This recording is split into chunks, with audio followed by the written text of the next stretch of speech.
Someone drops a DA PowerPoint. Oh no!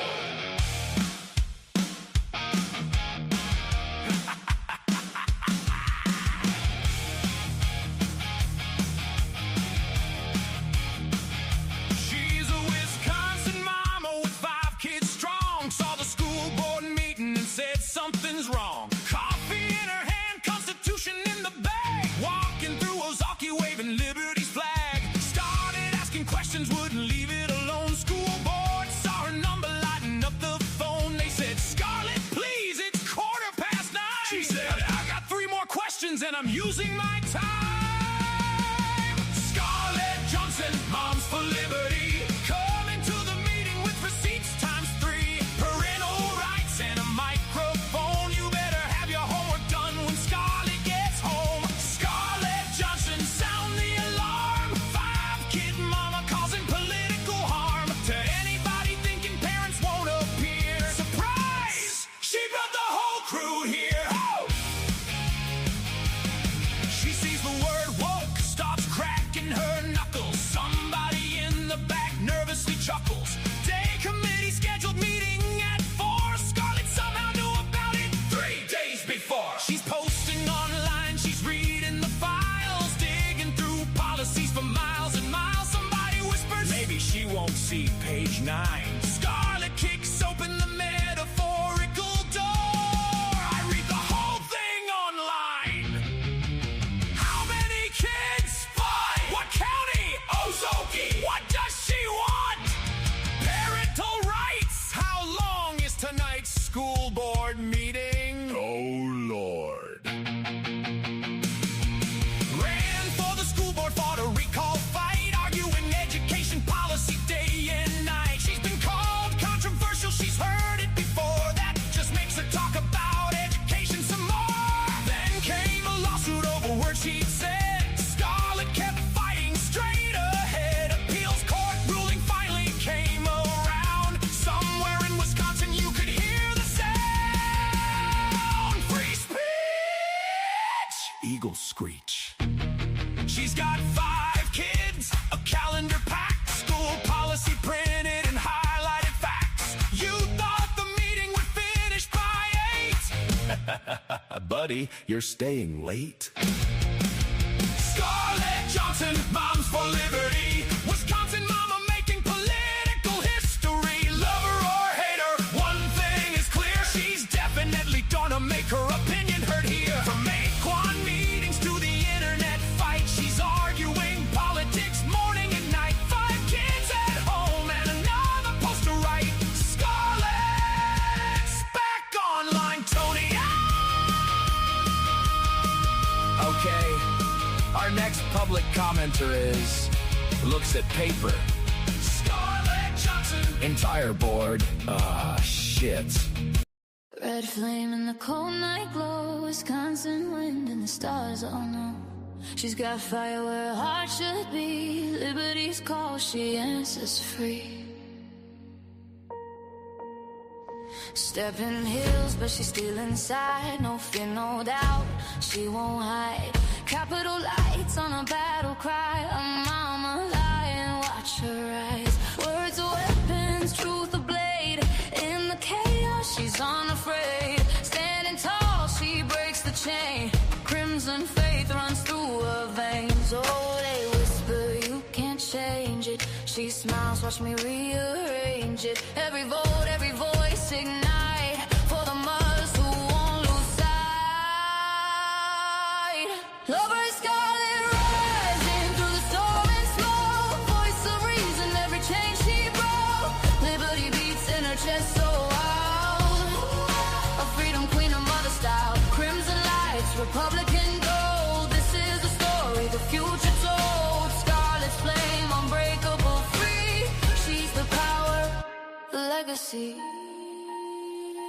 Moms united, hearts aligned. Defending truth, they will not blind. Children's voices light the sky. They're the reason, they're the why. Born to blaze in the northern snow. Wisconsin roots, watch her grow. Constitution's ink on her soul. Patriot mind control, no.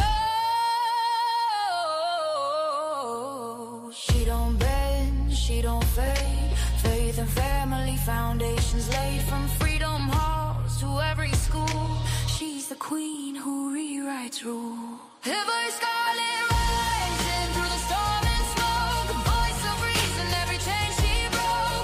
Liberty beats in her chest so wild, a freedom queen, a mother style. Crimson lights, Republican gold. This is the story the future told. Scarlet flame, unbreakable, free. Mom for liberty, eternally.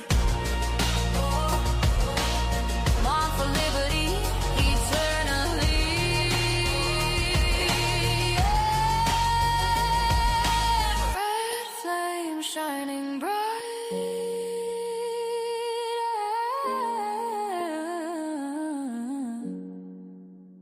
Scarlet's name, liberty's light, forever fight.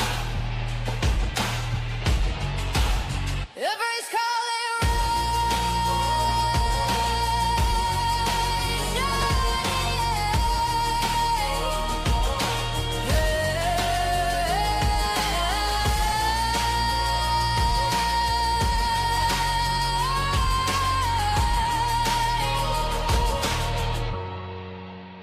forever fight.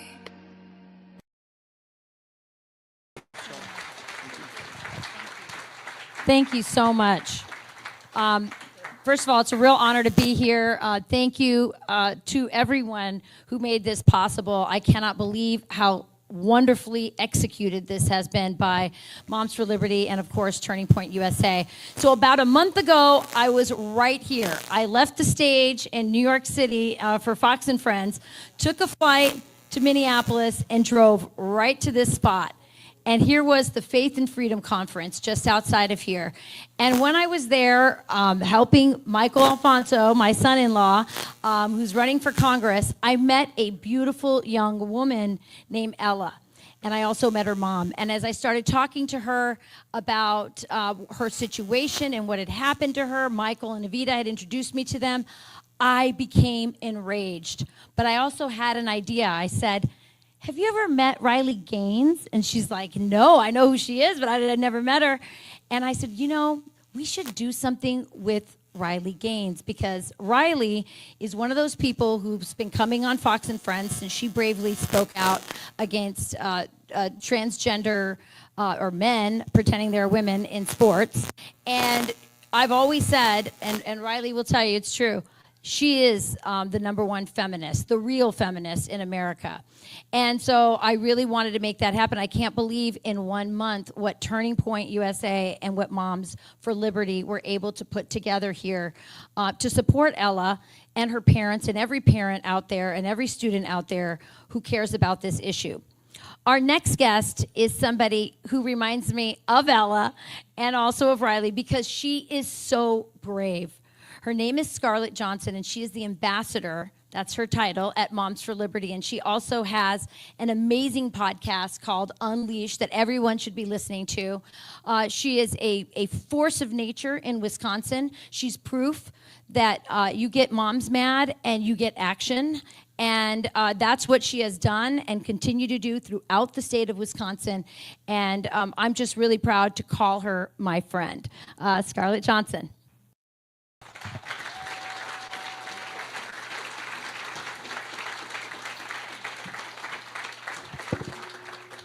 Rachel is here for the same reason that many of moms and dads are here, because she knows in her heart that something wrong is happening, and that fighting for our daughters, fighting for our girls, fighting for truth and sanity in an insane world, it's something we have to do. This is our call, our hero's journey. Every Western tradition starts with that, the hero's call. The question is, will you answer it? And I look around this room and I see a whole bunch of heroes who have answered the call. You've heard Ella's pleas, because in the very first school board speech she gave, and I was proud to work with her on that, and she worked so hard. She said, can you please hear my cries? Will you hear my pleas? And that girl, she represented so many other girls who they couldn't get up to speak. They were so afraid. So Ella did it.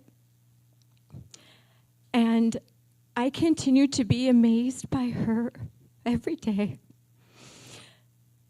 That this girl can do what so many adults can't do. She's educated enough to understand that boys can't become girls, and that boys don't belong in our spaces, and it's unfair for girls to have to compete against boys. Unfortunately, the followers of Tampon Tim, who like to hand out my gender dolls where they can swap out the genitalia to 4-year-olds, these people, there's a mind virus, and it's infected a lot of people, particularly girls, because girls, they want to make people happy. It's just in our nature.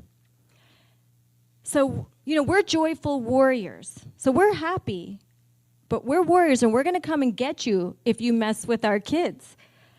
And that's what we should be doing. That's our role. When you see children hurting, you don't get to say, oh, that's not my place. You don't get to say, oh, it's just not the time.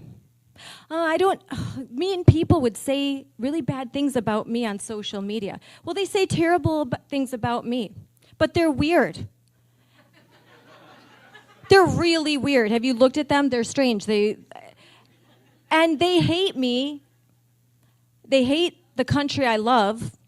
They're trying to destroy my way of life and civilization. And worst of all, they're coming for my kids because they don't have any of theirs. So what do I care what they think about me? They don't like me? Well, I don't like them. So we're even. Why would I let the opinion of people that are so dumb that they don't know what a woman is, and they think men can get pregnant, and they'll say so before a congressional hearing, why would I care what they think?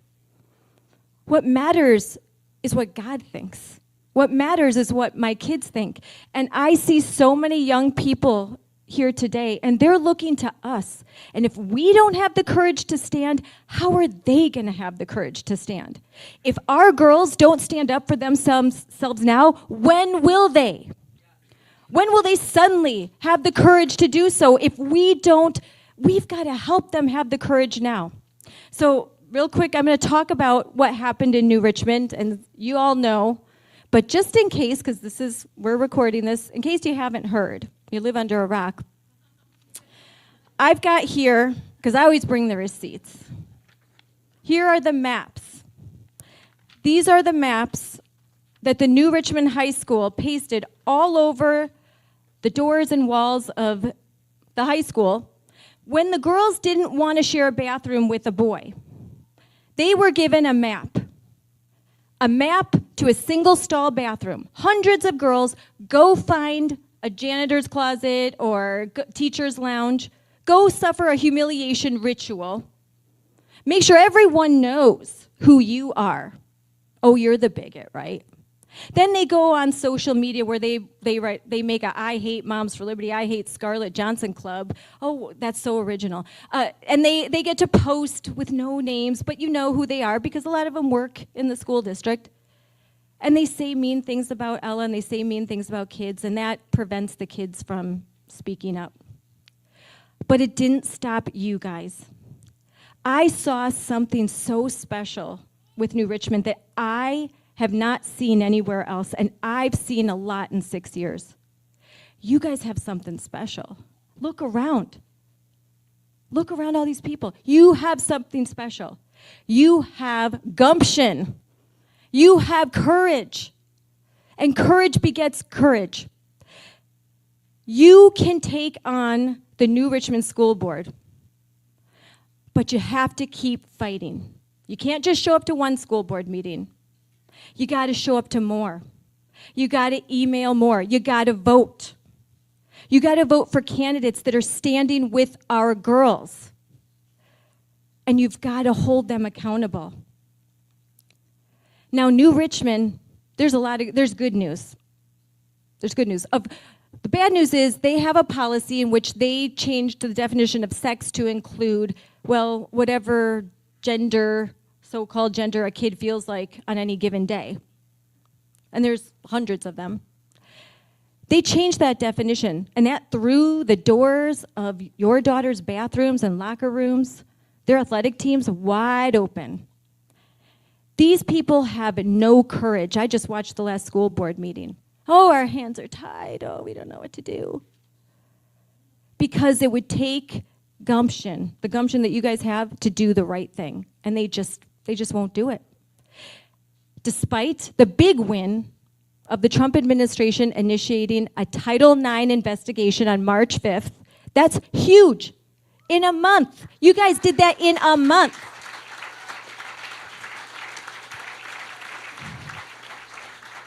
And then you guys did something else I rarely see. You formed a parent coalition and you sued them.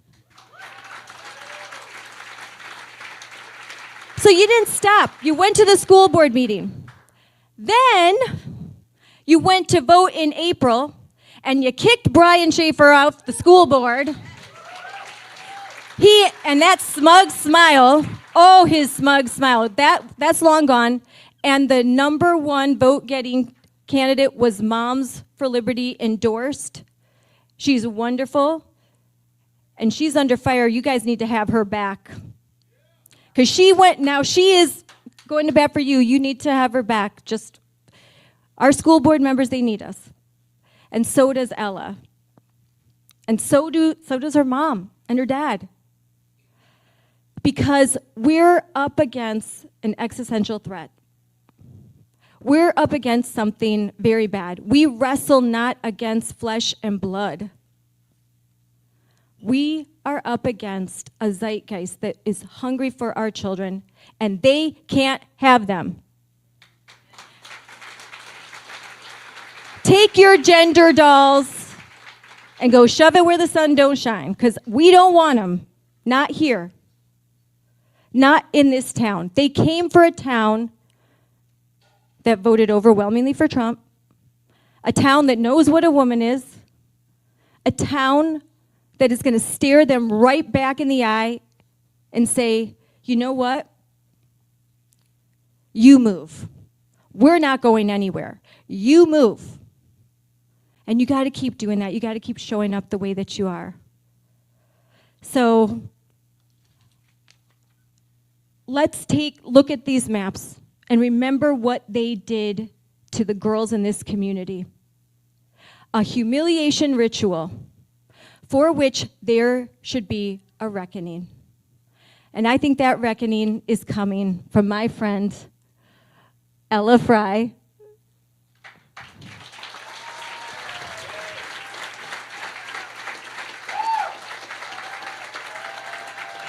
Woo!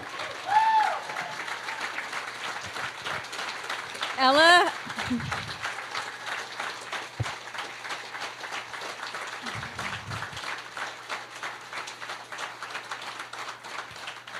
Ella proves you will only have as much tyranny as you're willing to tolerate. You will only have as much injustice as you're willing to bend a knee to. This girl, she didn't bend the knee. She was 16, she didn't bend the knee. You have no excuse. So stand with Ella and be like Ella.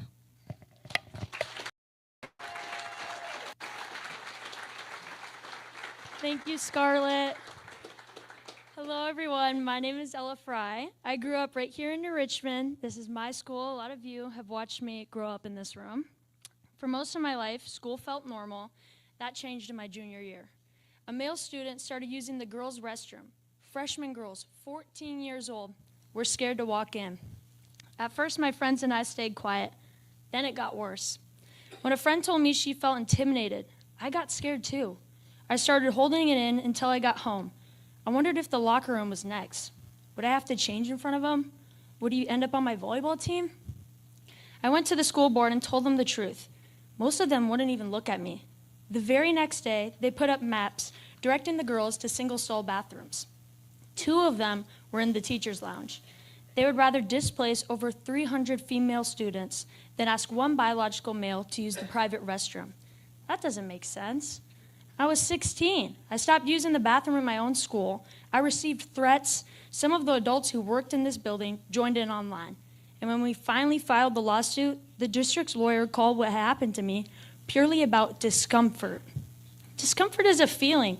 A boy who feels like a girl is feeling discomfort. A girl losing a private space federal law guarantees them is not a feeling. It's a decision this district made. He wanted the girls' spaces. This school has 4 single-stall bathrooms. Give him one of those. Every other girl keeps what she had. Nobody's embarrassed, nobody's afraid, and it's over before you know it. Instead, they moved us girls because a boy was experiencing discomfort. They hired lawyers to make sure a boy was comfortable, even if hundreds of girls were displaced. This just doesn't make sense. I've been told I'm not educated enough on this issue. I've been told that I need to learn more, listen more, and understand more. There are adult men and women who coach in the WNBA who are too cowardly to say what they know is true in their hearts. They are basically standing in front of this country saying 2 + 2 = 5. A 5-year-old is educated enough to understand that boys and girls are different. Boys and girls are physically different. That's not hate, that's biology. On average, males have greater muscle mass, greater bone density, and greater lung capacity, and greater strength. That's why we have separate sports. That's why we have separate locker rooms and bathrooms. Title IX was written to protect those differences so girls could have a fair chance. When the Supreme Court said on June 30th that sex under Title IX means biological sex, I was so pumped up. Not because it was complicated, but because it was finally common sense. I want to thank 2 women who have given me strength. The OG of girls' rights, Briley Gaines. She went first on national stage.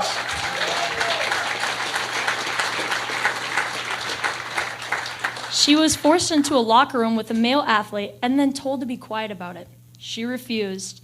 And when that happened, everyone keeps watching her stand up, and it showed me that one girl telling the truth can force the country to look.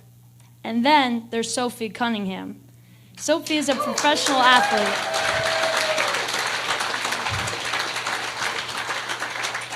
She's at the peak of her career. She has sponsorships, a platform, and everything to lose. When she was asked about this issue, she didn't hide it. She said, I want to protect girls in the locker room or young girls in sport who shouldn't have to go against biological men. She called it common sense. And when the attacks came, she didn't apologize. She said, I said what I said. That is courage. To the people who call girls like Sophie and I hateful or uneducated, we see you. You are so committed to a feeling that you are willing to erase the physical reality of an entire sex. You would rather shame a teenage girl for wanting privacy than ask one male student to use a different bathroom. That's not compassion. That's cruelty dressed up in kindness. And we are done pretending otherwise. To the girls...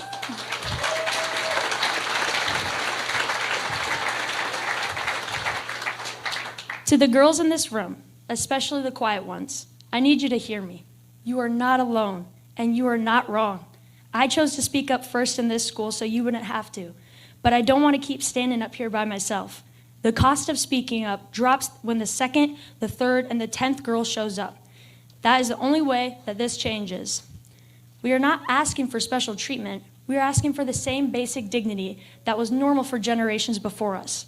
Private bathrooms, private locker rooms, and fair teams. The right to be a girl without having to apologize for it. We are not surrendering our bathrooms or our locker rooms or our teams. Not 1 inch, not tomorrow, not next year, not ever.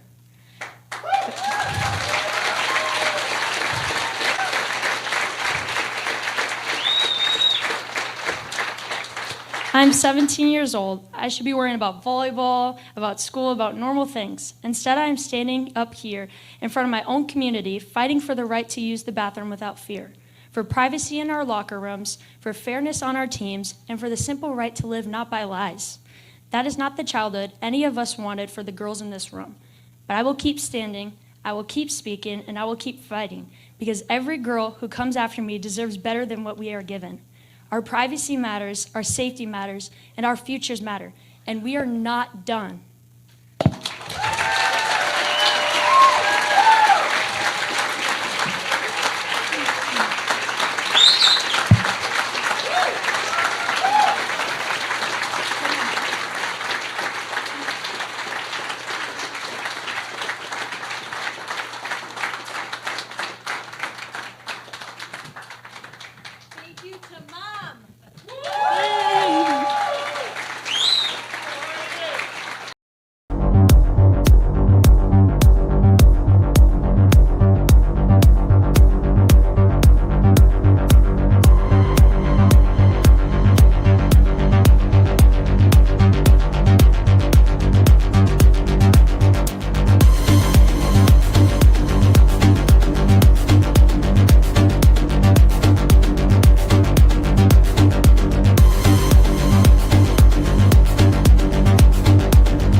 Hi, everyone, and welcome to Unleashed with me, Scarlett Johnson, presented by Moms for Liberty.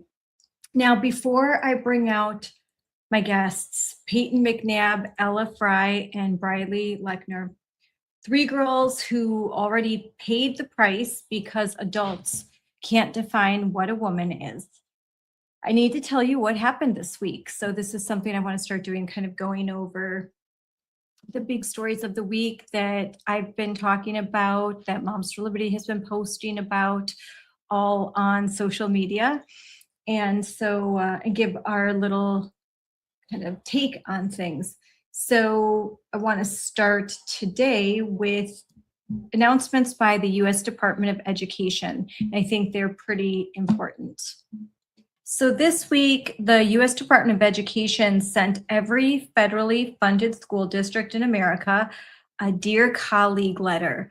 But this is a Dear Colleague letter that we can get behind. You know, we had President Obama's Dear Colleague letter and President Biden's Dear Colleague letter, and there were big differences. For example, in 2014, when President Barack Obama sent a Dear Colleague letter, there was disastrous consequences. So for over a decade, these Dear Colleague letters from the Department of Education were used to shove ideology into classrooms and shove parents out of classrooms.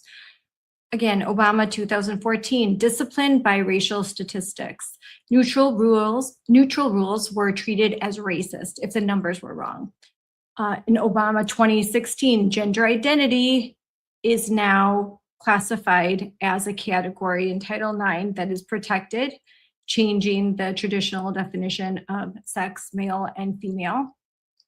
Bathrooms, locker rooms, and overnight trips opened up. And then enter Biden 2021, and boom, we've got this explosion of gender ideology. Gender identity is considered now protected, and actually protected plus, like I've said before, rights plus to kids who identify as a sex other than that which they were born, which is a very sad thing. It's mental illness, but like the Supreme Court just recently affirmed on June 30th, it's not a protected class. It's not protected by the Equal Protection Clause. Gender identity is not equivalent to sex or race. It's different, and it doesn't have that high level of scrutiny. Of course, there are school boards all over this country that refuse to admit that because they are more aligned with their religious like beliefs, this cult like belief, gender and gender nonconformity, and the hundreds, if not thousands, of different identities. This is a cult. This is a cult that we're up against.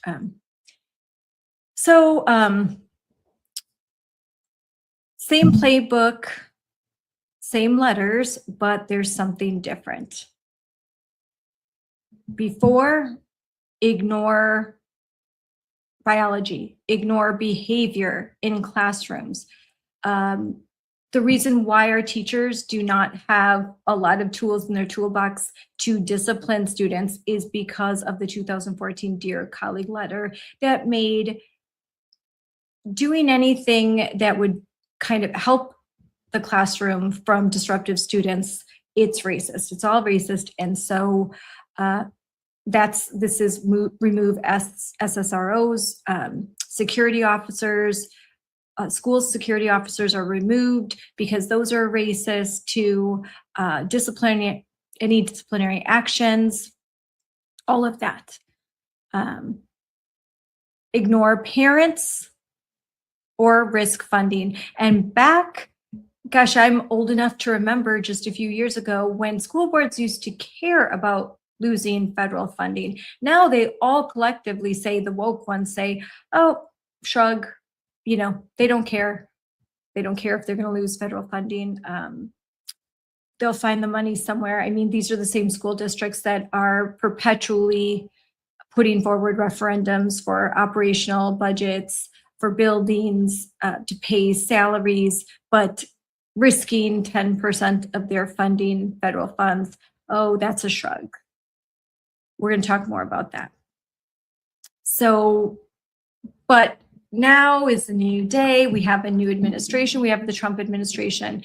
And even in the first Trump administration, he was not as bold as he is the second time around.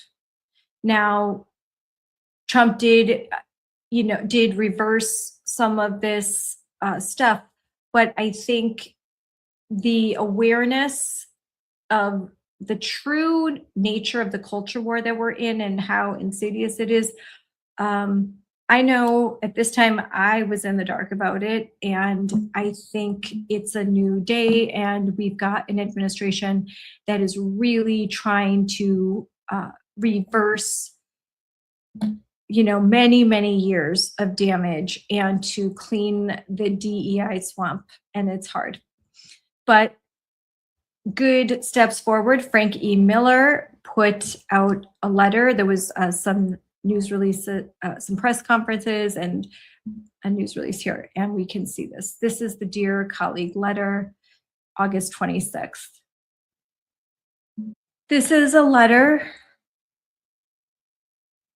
It's back to school week, so the time is right. And actually earlier this week, there was a Rose Garden ceremony at the White House where President Trump and Secretary Linda McMahon spoke to students and moms and dads. And we were privileged and blessed to be a part of that event. We had moms and kids there from Moms for Liberty and our partner organizations. Regular moms, dads, kids were present. They had a great time. We put up on our social media how they had some goodies from the White House, which is always fun.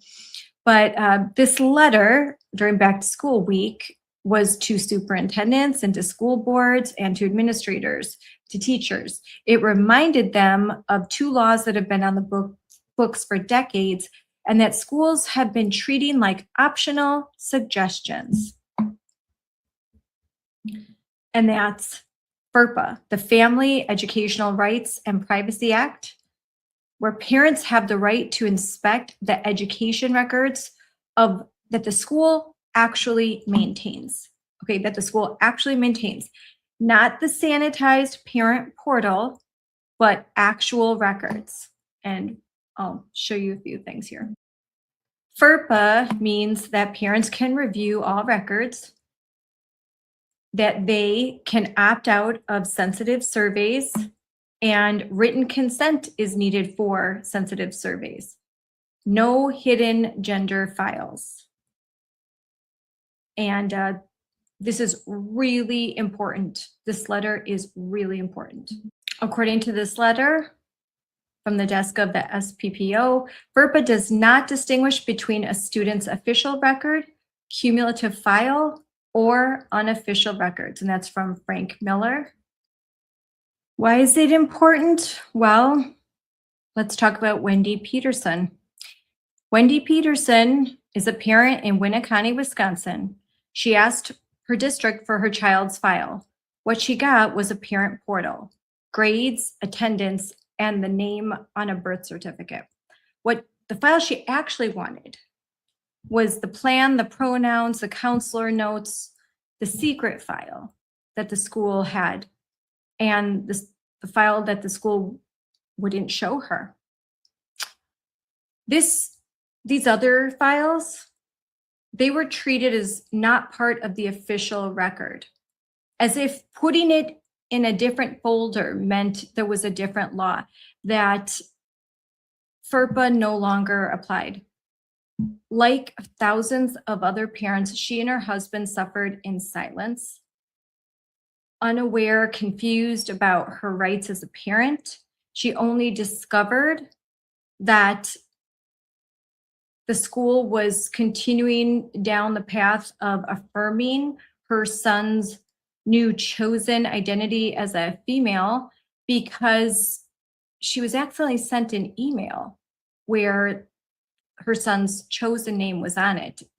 And that kind of sent her out on this mission to find out what was happening.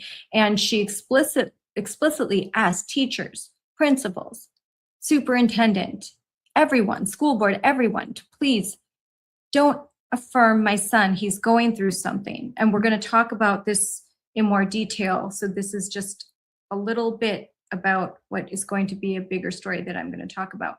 But her son they were providing counseling, help. Her son had gone through a tragic situation in his life. Absolutely tragic and horrifying. And the parents were pleading with the school administrators and anyone who would listen, please, our son is going through something. Don't affirm this identity. You're only contributing to a decline in his mental health. Well, they didn't listen. But maybe now there will be more school districts that listen because of the actions that are being taken by the Trump administration, by the Department of Education, by the Office of Civil Rights. I really hope that they're listening because it's very, very clear. There is no federal duty to hide any files. There never was. FERPA says the opposite. Every superintendent in the country is now on notice. And I really do hope they're listening. On a lighter note, the Department of Education released this graphic this week. No men in women's sports. Love this graphic. It's cute. And we agree 100%. Absolutely. Then we had some big breaking news. Moms for Liberty sues a school district over their gender transition policy. This is huge. While Washington was putting districts on notice, a school board in New Jersey decided that Supreme Court rulings on parental rights don't apply in their county. Well, we think they're wrong. On August 24th, Moms for Liberty, represented by the Thomas More Society, filed a federal lawsuit against the school district of the Chathams. Policy 514.7 lets school officials conceal a child's asserted gender transition from parents. The district was asked to change it. It refused. School starts next week, and they still will not even allow an opt-out regarding crazy radical gender theory in class, all of the things. And they're saying that they will continue to secretly transition kids. If the kids say that they have a new chosen identity, they're going to affirm it, even if the parents explicitly say, don't do it, no matter what the age. Okay, no, we're not just talking about high school kids here. This policy, well, oftentimes you'll see it reflected in high school. More and more, we're seeing it in middle school, in elementary school. I just interviewed last week Luis Rivera, who was talking about how this policy in Massachusetts, in his area, was being applied in third grade to 9-year-olds, and how his daughter had been victimized by these policies. And again, another school district that just doesn't think that federal law, the guidance from the Department of Education, from the Office of Civil Rights, the Department of Justice, FERPA doesn't think any of that applies to them. They think that they're above the law, and we do not believe that. So this is great news. This is a big deal, and I'm really grateful to the New Jersey parents and the Moms for Liberty New Jersey chapters and the state legislative Moms for Liberty in New Jersey, and all the work that the boots on the ground have done to help these parents and to facilitate this lawsuit. It was just announced. There'll be a lot more, but this is a big deal because the reasoning, all of the arguments that I'm hearing in New Jersey, it's exactly the same in Wisconsin. We're going to have Ella Frei on, and New Richmond same thing. They have a policy that allows boys and girls bathrooms and locker rooms and shower rooms in girls sports. And they're claiming that it's the law. They have to do it. They have to keep this non-discrimination policy that inserts gender identity into Title IX definitions and provides protections to quote unquote transgender students that should not be applied to them as per the US Supreme Court in their most recent decisions. And there was a really good post today by Laura Powell, who's an attorney, and she said, isn't it interesting that these same school districts, these elected members, they will cry about, oh, how expensive litigation is. It's just too expensive. They absolutely cannot afford to institute policies that would protect women and girls, that would protect women and girls sports. Too expensive. We can't afford it because we'll get sued. Yet when it comes to defending the policies they have on the books, the policies that violate federal law, the policies that parents don't want, that they can certainly change. They're being asked to change by the federal government, by the Biden administration, by the Department of Education, by the Office of Civil Rights, by the DOJ. Yet they refuse to comply. They're getting sued. New Richmond is getting, the school district of New Richmond is getting sued. They're undergoing from the Office of Civil Rights, they're undergoing a Title IX investigation. All of this is costly, but they'll do it to defend what they like, to defend these radical woke policies. They will spend whatever's, there's no check too large, but ask them to protect women and girls, and they'll say, oh, it's too expensive, we can't do it, we can't afford that litigation. It doesn't make sense.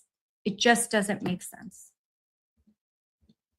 Oh, now finally, I'm going to talk about this because we are going to be discussing this gentleman here, who I think is a hero. Enes Kanter, freedom, banned from the basketball stadium in Chicago. This is him courtside at the Fever Sky game. Sky owner Michael Alter later called him a potential threat for wearing this shirt. And when he was accosted, when a WNBA player from Chicago, I'll find the name, basically started screaming at him, he stood up and he just sort of lifted his arms like this, and he's got a large, wingspan. And they said that they kicked him out of the game and said that was a threat. I mean, if he was playing for any of those teams and he had to block, he'd have his arms up, right? I mean, and since the WNBA cannot define what a woman is, and he's eligible for the draft just because he says he's a woman, I mean, that's their standard. So I don't know why it would be threatening, something that he would be doing in a game all the time. There's no difference between men and women according to the WNBA. Just simply the declaration that one is a woman suffices. You just have to say, I feel like a woman, and that's my deeply held identity. I was born in the wrong body. So that's what Enes is saying. He was born in the wrong body. Wouldn't you know it? Like, the doctors got it wrong. His silly parents told him he was a boy, and he just always felt like he was a woman deep down. And now he's finally expressing his true gender. And this is how they're treating him. I mean, look at, he's wearing the shirt. Adult human female. Yeah, I love it. This is true. He knows what a woman is. A woman is an adult human female, and he is not one. And we know that, and he knows that. But the WNBA doesn't seem to know that. And frankly, we all can see right through this. They're just upset that he is proving a point. They look ridiculous, and they're acting more and more ridiculous And the more that they act in such a crazy way, the more that we see right through them. They called him a threat. Sophie Cunningham said the girls should not have to share a locker room or a court with a biological male. The WNBA held a task force and still could not define a woman. Nope, several days they just pondered and pondered, but they couldn't figure out what is so easily expressed right here on his t-shirt. A woman, noun, adult, human, female. Maybe they'll watch this and then suddenly the light it'll click. Oh, now we know what a woman is and we can avoid all of this. It goes in line with Wendy Peterson's story. The policy in New Jersey. The adults in charge have lost the plot. They'd rather police parents, police Enes and his shirt, police girls, rather than tell the truth. And that's absolutely wrong. So thanks for listening to some of the big stories that have been in social media this week. Now, let's get on with the show. So tonight, I have the pleasure of talking with Payton McNabb again, 3-sport athlete, a biological male on the girls' volleyball team, spiked a ball into her head. She suffered traumatic brain injury, a brain bleed, partial paralysis. Now she's recovered a lot, but she will never fully recover. And she'll never be able to play sports the way she once did. She lost a lot that day, and it was completely preventable. She has now become a leading voice for sanity. She's become an activist for change, an inspiration to girls all over the world. She was with President Trump, and she was actually able to stand up. He honored her. She was able to talk before Congress. She sat next to Usha Vance. Amazing, but it doesn't deflect from the trauma and the things that she had to go through and that she still has to go through because a boy was allowed to play on the high school volleyball league, and the males are much stronger than females, and it's truly allowing dangerous situations when you're allowing a boy to pretend he's a girl and allowing him to participate in competitive female athletics. We're also going to talk with Ella Frei from New Richmond, Wisconsin. She's been on a whole bunch of times. She's a great friend. She's the named plaintiff in the lawsuit that I was talking about, New Richmond. She has been outspoken about boys and girls' bathrooms. She is the one that tore down the map that the administrators taped to the walls of the New Richmond High School, where they showed the girls where they could go to a single stall if they weren't happy with a boy in their bathroom. And she just ripped that map up and said, no way, I'm going to fight. And she's become Wisconsin's Riley Gaines, and just recently met Riley Gaines in Wisconsin and was on the Riley Gaines podcast. And she was amazing. Everyone who meets her just loves her. She's just the sweetest thing.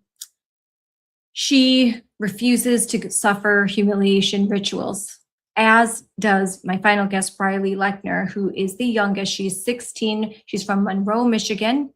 She unknowingly competed against a male athlete in volleyball. She shared a locker room with this male, and while rumors were swirling and there was a noticeable difference in this so-called girl, they're kids and they're wondering and they assume, I guess that really is a girl. Turns out it wasn't. Parents found out after the fact, girls found out after the fact, after several games, several times that she had to share a locker room with this boy. But she is fighting back. Title IX was written for them. FERPA was written for parents. The Department of Education just reminded every district in America that a secret folder is still a record.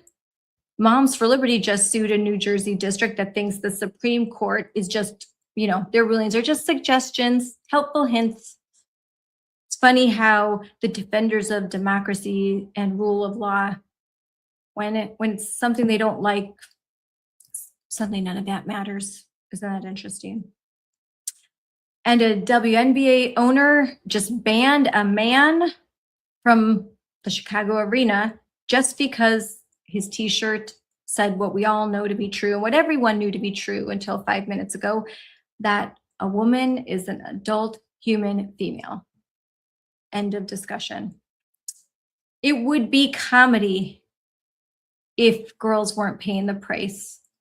It would be absolutely shocking to think that adults are keeping secrets with kids from their parents, and that's somehow okay in a public school system. I mean, every time I say it, I think, how can I be saying this? But the thing that never happens, it's happening. Happening in Wisconsin has happened a bunch of times. The Wisconsin Institute for Law and Liberty has defended, and New Jersey, Colorado, Washington State, California, Kansas, everywhere. Red, blue, it's happening everywhere. We do not co-parent with the government. We do not co-parent with the school's counselor's office. We do not co-parent with a league, NCAA, or any state affiliate league that manages and sets up the rules. The associations like WIAA in Wisconsin, these associations that manage high school sports, we don't co-parent with them either. We're the parents, and we know what a woman is, and we know what our rights are. And I'm grateful that there are still adults in the room sometimes. So, all right, now let's get to our interview. So tonight on Unleashed, we're going to stop pretending. 3 young women are on the show tonight who refused to stay silent, who refused to bend a knee, and who stood strong. And now they are recognized nationally and in their own communities. They have made so much changes. It's unbelievable. And I'm so happy to call them my friend. So please welcome Payton McNabb, Ella Frei, and Briley Lechner. What's happening right now isn't theory for them. This isn't gender ideology for them. It's something that they have dealt with in real life. It is absolutely real, and it's happening. So let's bring them all on. Payton, Ella, and Briley. Hi, ladies. I'm so glad you could join me today. Thanks for having us. Thanks for having me. Payton, you've been doing this for a long time, and pre-show when we were getting ready, I heard you talking to the girls, Ella and Briley. They are 17. Well, Briley, you're just about to turn 17. And you were talking about the fact that this whole journey started when you were 17. How do you feel now as you look at these 2 girls, and now you're their mentor, you're the person that they're looking up to? You know, it really is just like such a special thing. I mean, these 2 girls are definitely a lot more bold and outspoken than I was at their age to start out. And I definitely went into it very nervous. And as I'm sure they felt all the feelings. And it is a hard place, especially when you're 17 years old. I mean, you're about to be at the end of high school, you're going into college, and you have just so much on your mind, and just like the future is all in front of you, and then you're having to deal with all of this on top of it, and it's just definitely not an easy situation. And I feel like it's something that I can really relate to them on, because it's just a lot when you have crazy people coming after you for saying something as simple as biological reality is real. It really is. It's such a weird position to be in, especially when you're at the age where you know better, but also you know that the adults should be stepping in for you. Yeah, I mean, none of you are activists by choice. You didn't think, oh, one day I want to be in politics, especially when you're in high school. That's not a decision you made. You are athletes, you are girls, you are students in high school, and you were forced into this fight because adults who were in power, adults, and Payton, when this started for you, we had a different president. We had President Biden. This all started because the adults didn't do their job. They didn't protect women and girls. Many still aren't. This wasn't something you decided to do. I know there's haters that say, oh, you're just in it for the spotlight. Or Ella, for you, for the puppies. That inside joke, Ella had someone say online that she was getting paid in puppies to do this work. What? That's crazy. Yeah. I wish I was. Even puppies, yes, that's a new one. Had not heard that one yet. But you were all like thrust into this, not by choice, and definitely not you, Payton. I'm going to play for everyone a clip. It's you testifying in DC, and I think it sets the stage for this whole conversation. Here to share my story. I'm a female athlete from Murphy, North Carolina, who had my love of playing sports taken away from me. Since 2022, following a serious but avoidable injury, I've been speaking across the country, sharing my story and advocating for protections for women and girls' hard-earned rights to equal opportunity, fair play, privacy, and safety. Like many other little girls, I grew up playing sports. As soon as I could walk, my dad enrolled me and my siblings in various sports. I'm incredibly thankful for that because participating in athletics has afforded me so many life lessons and given me valuable skills. In high school, I played volleyball, basketball, and my favorite sport, softball. I was excited about the prospect of playing softball in college, but that day never came. My athletic career was hindered and cut short because I was forced to compete against a male athlete on an opposing high school women's volleyball team on September 1st, 2022. I went into this game knowing that there was a male opponent, but I felt helpless and had no idea what to do. Neither I, my team, nor the administration agreed that we should be playing against a male, but the game went on. Toward the end of the game, the male athlete went up to spike the ball, and it came right at my face, slamming into my head. The force of the ball knocked me down unconscious, while my body lay in a fencing position on the court. A fencing position is how your body reacts to a serious brain injury. Everything was dark to me. The auditorium was absolutely quiet, and my teammates were scared. That was my last day playing volleyball. Medical professionals informed me and my family of the heavy news that I suffered a traumatic brain injury, a brain bleed, and my body was experiencing partial paralysis on my right side. The doctors couldn't confirm how long it would take for my body to recover. It could take months or even years, and they couldn't confirm whether I'd 100% ever be back. While I've learned to navigate my new normal, there are several challenges that I deal with on a daily basis. Severe headaches, balance issues, vision impairment, and as my parents say, I'm just not the same kid. It is completely aggravating because the injury I suffered was 100% avoidable if only my rights as a female athlete had been more important than a man's feelings. Since then, I've chosen to use my voice to advocate for girls nationwide, especially for my younger sister, Avery. I've decided to turn my pain into purpose. I played a role in helping pass the Fairness in Women's Sports Act in North Carolina legislature, although it was initially vetoed by former Governor Roy Cooper, who ironically has 3 daughters of his own.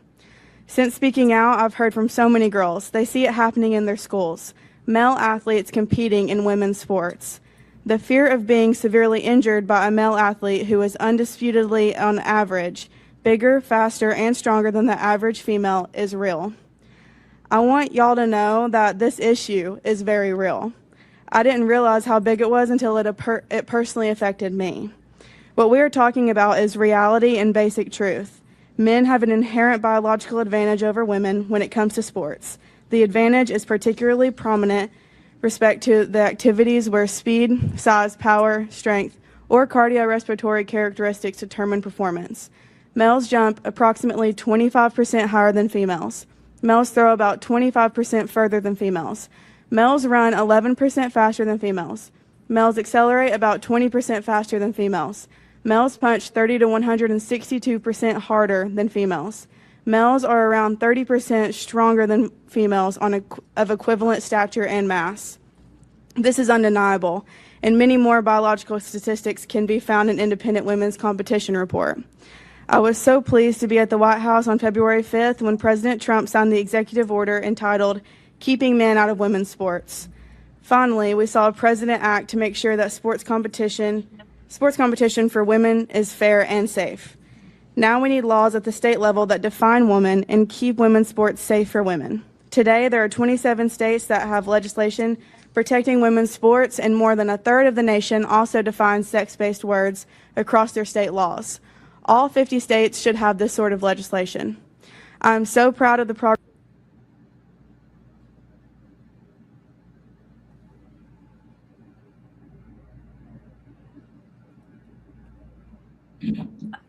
Payton, this was May 2025.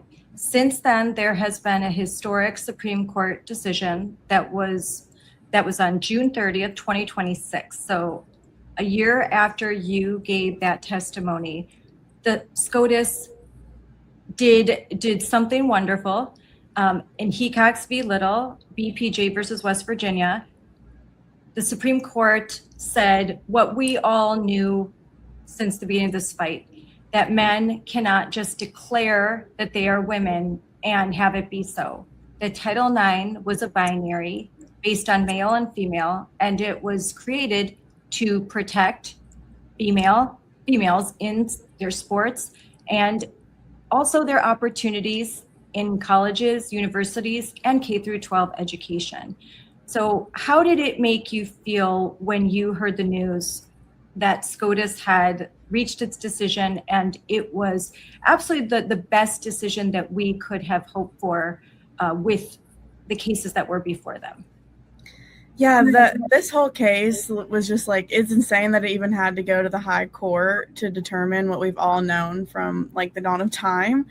So it was kind of like it was a weird situation at first because we didn't really know which way it was going to go, which is insane. It should be like the easiest case I've ever heard of all time, but that was the reality of it. And we had 3 women go against these bills, which is just also insane to me. But I'm very thankful that it ruled the way that it did and common sense did prevail, because all of that hard work that we've all done with these 27 states so far that have, I think it might be 28 now, that have some sort of legislation passed to protect women's sports, and all of that would have been taken away if it wouldn't have rolled this way.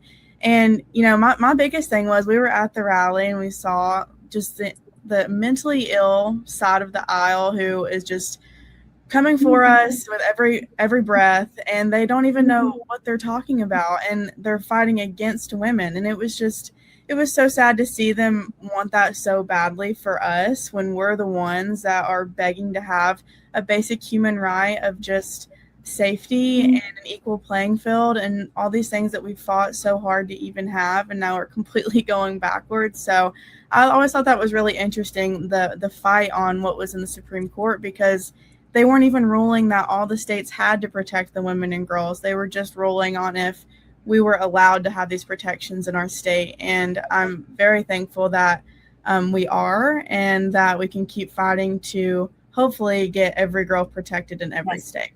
Yes. Briley, you are 16 years old, soon to be 17. You're a volleyball player and soccer player in Monroe High School in Michigan. Do you remember watching Payton on TV? Did you see her when you were just a few years younger, before you had your own incident happen to you? Yeah, and I think that like watching someone older than you and watching someone else go through it before you even go through it, that brought more fear even to me, thinking, oh, like that's something that should never happen to me or anybody else, especially her. And that like causes fear even now. Like I wasn't injured against the male athlete that I competed against, but that is obviously a possibility, and it should never even have to be like a thought that crosses my mind that may happen. So when you were watching her, did you ever think that you could be put in the same situation? I didn't think that. I thought it was crazy, and I just kind of thought it was unbelievable, and it was just going to be put to an end right there.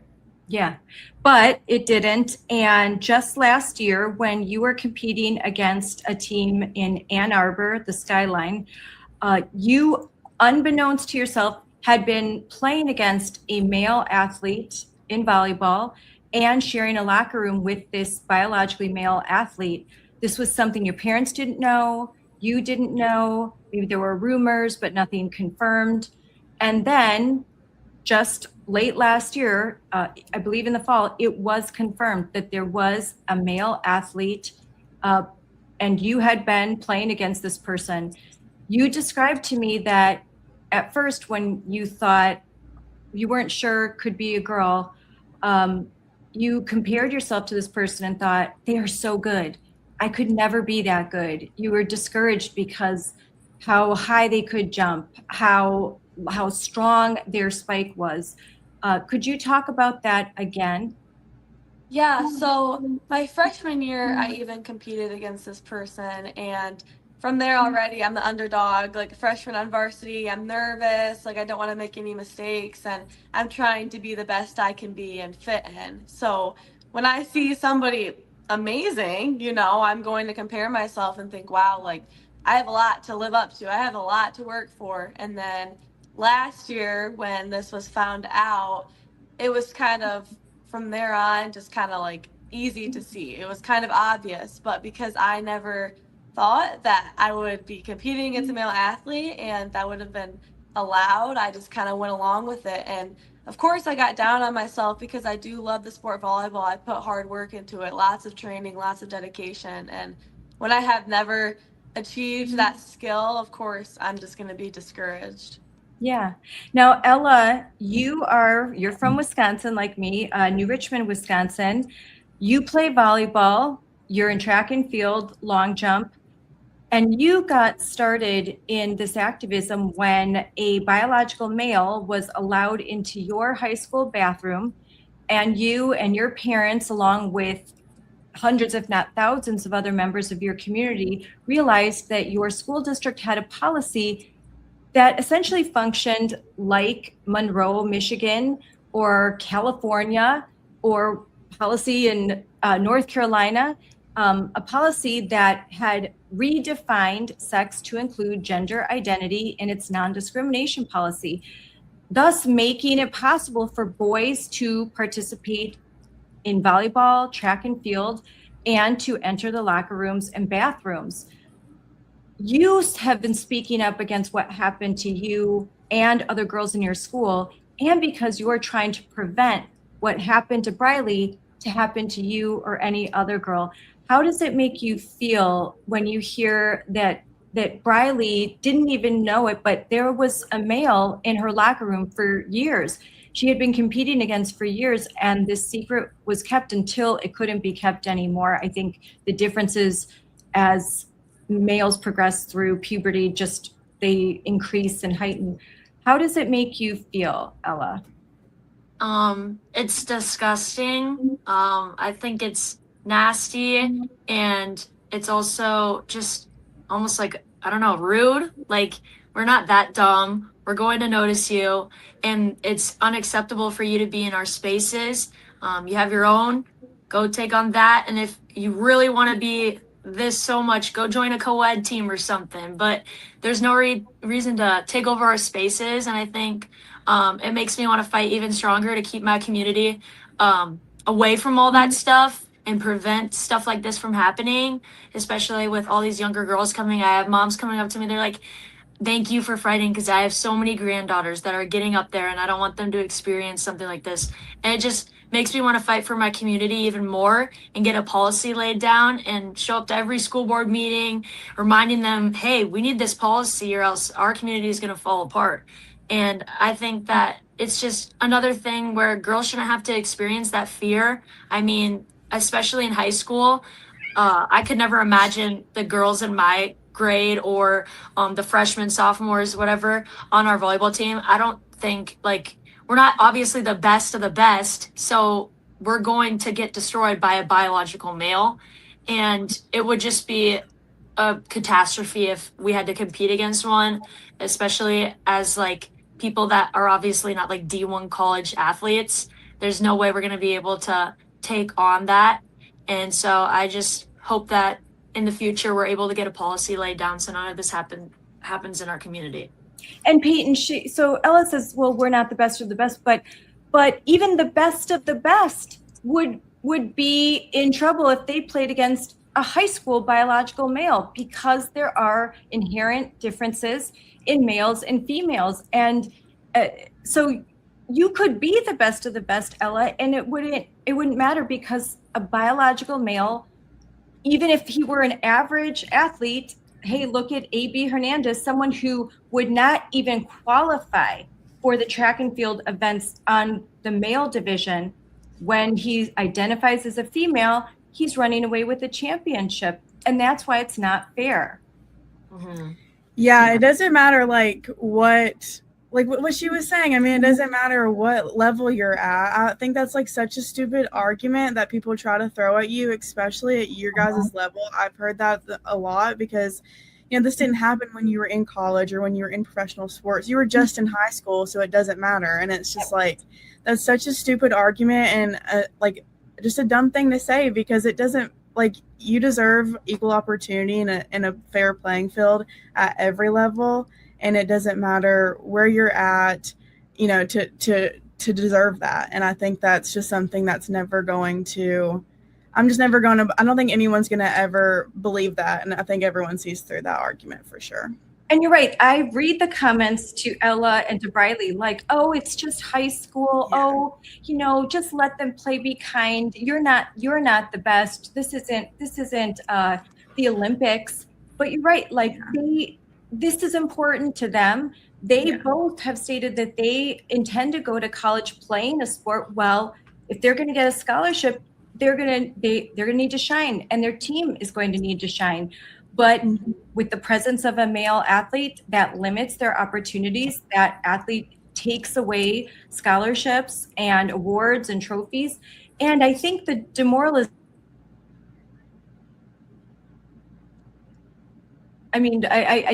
Briley, all of you could comment on that. The demoralization, I think that kind of gets undercut in this argument, how demoralizing it feels to have an opponent that is kind of unbeatable for you. I think, with my team specifically, and I know y'all probably had to deal with this too, we had to practice differently to prepare just for this one guy. And I mean, the team wasn't even that good. They were only winning games because of him. So they were putting him up on this pedestal and using that instead of realizing that it was sick what they were doing. So we had to prepare just to play against this one dude. And I think that just says a lot in itself. We deserve, every girl on every level and every age deserves fairness and safety. And we're on top of everything else, none of that matters, because a man's feelings and his false reality is over all of that.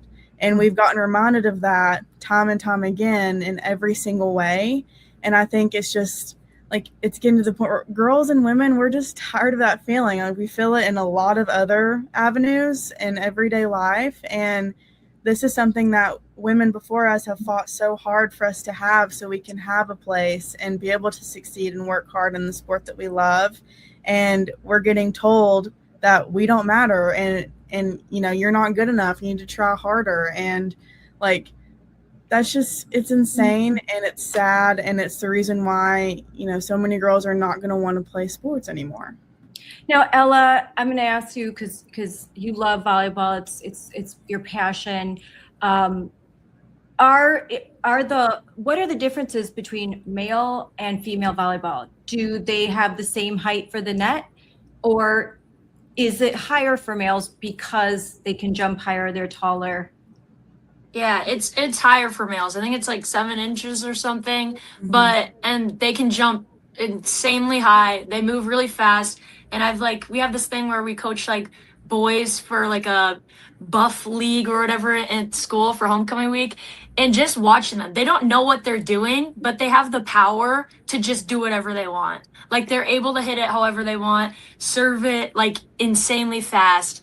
It's just like so dangerous. Like if a woman had to play against a male like that, it's just like insane. And like blocking, like not even a thing, because they're moving so fast and their ball is so hard that there's no way that you're able to block. And if you don't have your blocker, then your back row is like, they're cooked. Like they're getting it slammed into their head or straight on the ground. Like there's no way they're surviving the hit. And I just think it's crazy that Payton had to experience that, because I could never imagine being up on the net and trying to block someone, let alone pass their ball. Like that's just insane. And so Payton, you were injured. What's your response to what Ella just said? Yeah, our coach, like we literally could not receive any of his spikes or his serves because they were just like completely different than any other girl that we went up against. They were so hard. They were just like, he had a whole other skill set that we obviously didn't have. And, you know, I got to learn very quickly why these accommodations are put in place. Why is the men's 7 inches higher than women's? Well, it's probably because their vertical is insanely more than ours, or that wouldn't have been in place. So it's just like, it's absolutely crazy. We were told by our coach, like it was so impossible for us to even receive a ball that she said, just put a hand on it, like at least touch it. That's our goal for the game, is to just at least touch his ball.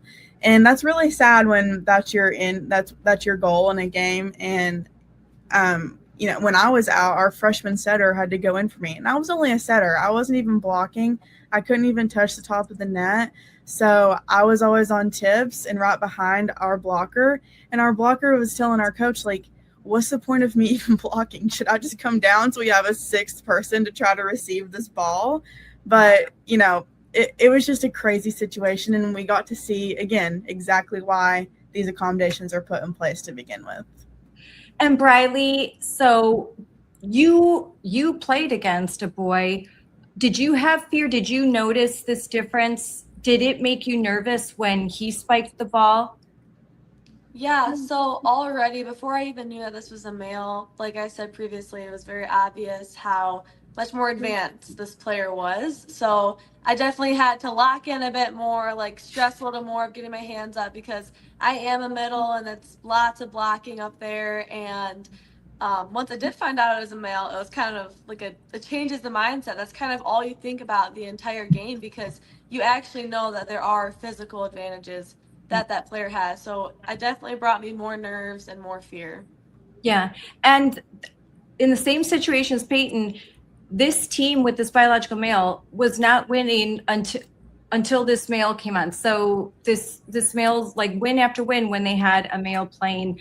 If you remove that player, then the team is just probably the same as most other high school girls teams, and then it's fair play. But with this male, there's this advantage, and it's just not fair. That's why in boxing there is lightweight, medium weight, heavyweight. There are a lot of rules. The size of basketball. In all sports, there are differences between male and female, because just to make it fair. But even in the sex-based categories, there's different weights of class. When there's a sport that there could be harm or just really unfair advantage if they didn't make certain categories, because no one wants to watch someone just get beat. Like, no, a game isn't fun if it's 100-0. It's just is immoral. I think as humans, we look at that like, that's not fun. That's not competitive. We like to watch those games where you're biting your nails and you're wondering who's going to win. They're equally matched. You know, it's just going to be the skill. It's really not fun to watch someone get clobbered. And I mean, as athletes, and as a mom of athlete, you know, that's not fun either. My daughter plays basketball. You get 40 points ahead, you put in the JV team. You don't just keep like going, because it's just it's not. You give some other players a chance. And that's the way I view this. It's just, it doesn't make any sense. It's not fair, and it's pretty much immoral. So now let's switch gears to talk about something that has been happening. Actually, before I do that, I do want to play a clip of both Briley and Ella in action because they do such a good job. Here's Briley talking about an issue we're going to discuss next. My name is Briley. I'm 16 and I play volleyball and soccer. WNBA security told a mom and her daughter to cover up their XXXY shirts or leave the game because saying women are XX and men are XY is now offensive. The WNBA, right now it feels like it stands for will not protect our sports, will not protect our spaces, and will not stand with the girls who are fighting for this every single day at the high school level. Sophie Cunningham is one of the few to say it. The rest of the league needs to catch up or stop calling it women's sports. We're not asking for special treatment. We're asking for the category that was built for us to stay ours. That's amazing. Agree 100%. Yes. Well said. Perfectly put. Well said. And now I'm going to show Ella, who on Monday went and spoke to her school board, again, asking them to change their policy, to bring it in line with the Supreme Court decision. There is no Wisconsin statute that requires them to include gender identity. There's no Wisconsin law that requires this. This school district can absolutely change their policy, yet they refuse to do it. Let's listen. Hello, my name is Ella Frei. I'm a senior at Richmond High School, and just wanted to talk about our last discussion. It felt like we were getting some progress, and progress was being made toward a solution. You said you wanted to find one and even schedule a special session on the 10th, then canceled it. From now on, when the women on the board take a bathroom break, I want you to bring every single one of the men here on the board in there with you. That's the discomfort I feel. That's the discomfort hundreds of girls in the school feel right now. It's exactly how you have made every girl feel. The longer you delay putting real solutions on the table, the worse it gets for girls. You are no longer protecting us, and it's time you start. What is stopping you? Is it the lawyer? Is it time to question the advice you're receiving? This is a conservative district. You were elected to uphold conservative values. Right now, only 2 of you are fighting for those values, and that is deceptive to the entire community. We deserve better. The longer you refuse to act, the clearer it becomes that you are knowingly failing the girls in this district. That's all I had said tonight. Thank you. What do you think of these girls, Payton, at such a young age, having such a strong voice? Yeah, I'm just so proud of both of you. Like, I'm so glad I got to be on today with both of you so I could tell you that. Because it's just been like, it's so encouraging to watch you both. And I think you both speak so nicely and so strong. And I definitely wasn't speaking like that when I first started out. So I just want to say, like, I'm just so proud of both of you taking it on at such a young age. And it's such a big thing and a lot comes with it. And I think you should both be very proud of yourself. And I'm glad. I feel bad and I hate that it happened to you. And I hate that this is why we're meeting. But I am thankful nonetheless that we've got to know each other through it all. I know these girls well. I am so proud of both of them. I think their future is bright, just like yours. You're still a youngin' to me, Payton. I think the 3 of you all just give me so much hope for the future, knowing that they're strong women. We hear a lot about the woke women, and I think I'm so proud to platform and highlight this team sanity here. Good women who they're strong, they're powerful, but they're feminine and they know what a woman is and they're willing to fight for women. They're actual feminists, not these pretend ones like in the WNBA that really just can't even define what a woman is. So before we start about the most recent controversy where a mother and daughter are told to cover up their XXXY gear, while at the same time there's other activists wearing pro-trans gear and they're put on the Jumbotron. let's first talk about something that has just gone absolutely viral after Sophie Cunningham infamously said the obvious. Let's watch this.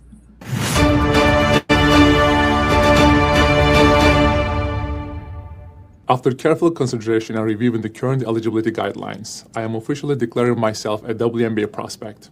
If simply declaring who you are is all that's required, then I meet every single requirement necessary to compete in the WNBA.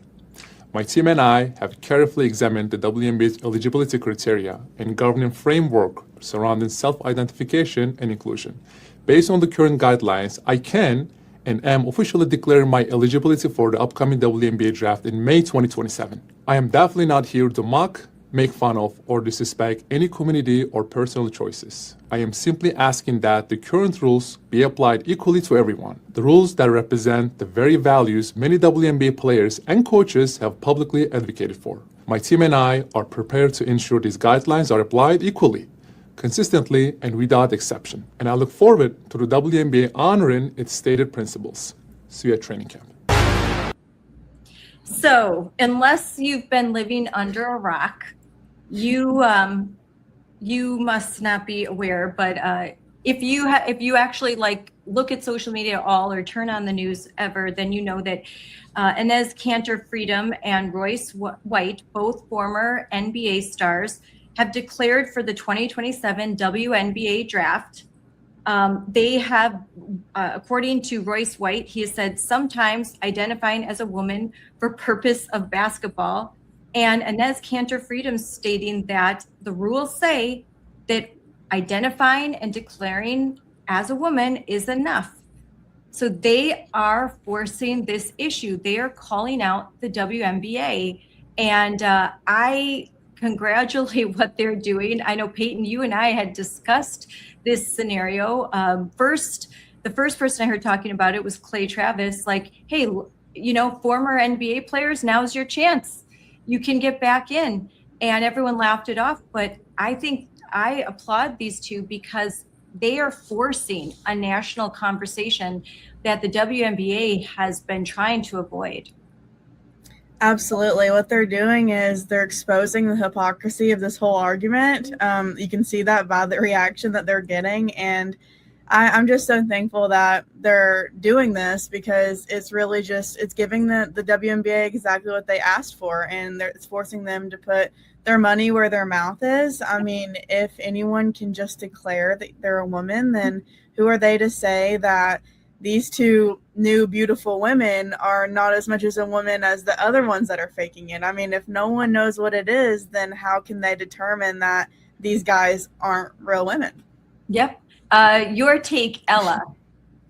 I think that it's a little funny, but also like, hey, you wanted this? Like, if you're going to say that if I'm a woman, I have my gender identity, whatever, here you go. Like, he identifies as a woman, so he's going to play you guys and see exactly what you are asking for. Like, this is who you want to compete against. And your take, Briley. I agree. It is funny to see that. People don't fully see like the whole story until it's actually obvious that it's a male and how much bigger and stronger they are. Like, if that follows through, it's just it turns the female like sports into like exactly like what you girls were saying. That's just kind of what they wanted. They're just not having any specific guidelines or like rules for that. It's just if you claim that you're a female, then go ahead and play in the female sport, which clearly they aren't female, but I think it's great that they're really proving this and making it obvious that this is a joke. Yeah, I mean, you watch here, there's another, let's put on another clip, because kind of watching some of this, looking at the difference in height, even because, I mean, the WNBA women, I mean, they're tall. They're tall, they're strong, they're amazing. Standing next to the NBA players, though, they almost look like hobbits. And there's a difference between men and women. It's official. I just declared for the 2027 WNBA draft in April. Join me in this journey. Enes Kanter Freedom decided he's going to throw his hat into the WNBA. The WNBA does not ban men who identify as women right now from playing in the league. He would dominate the WNBA without batting an eyelash. The number one prospect in the history of the WNBA.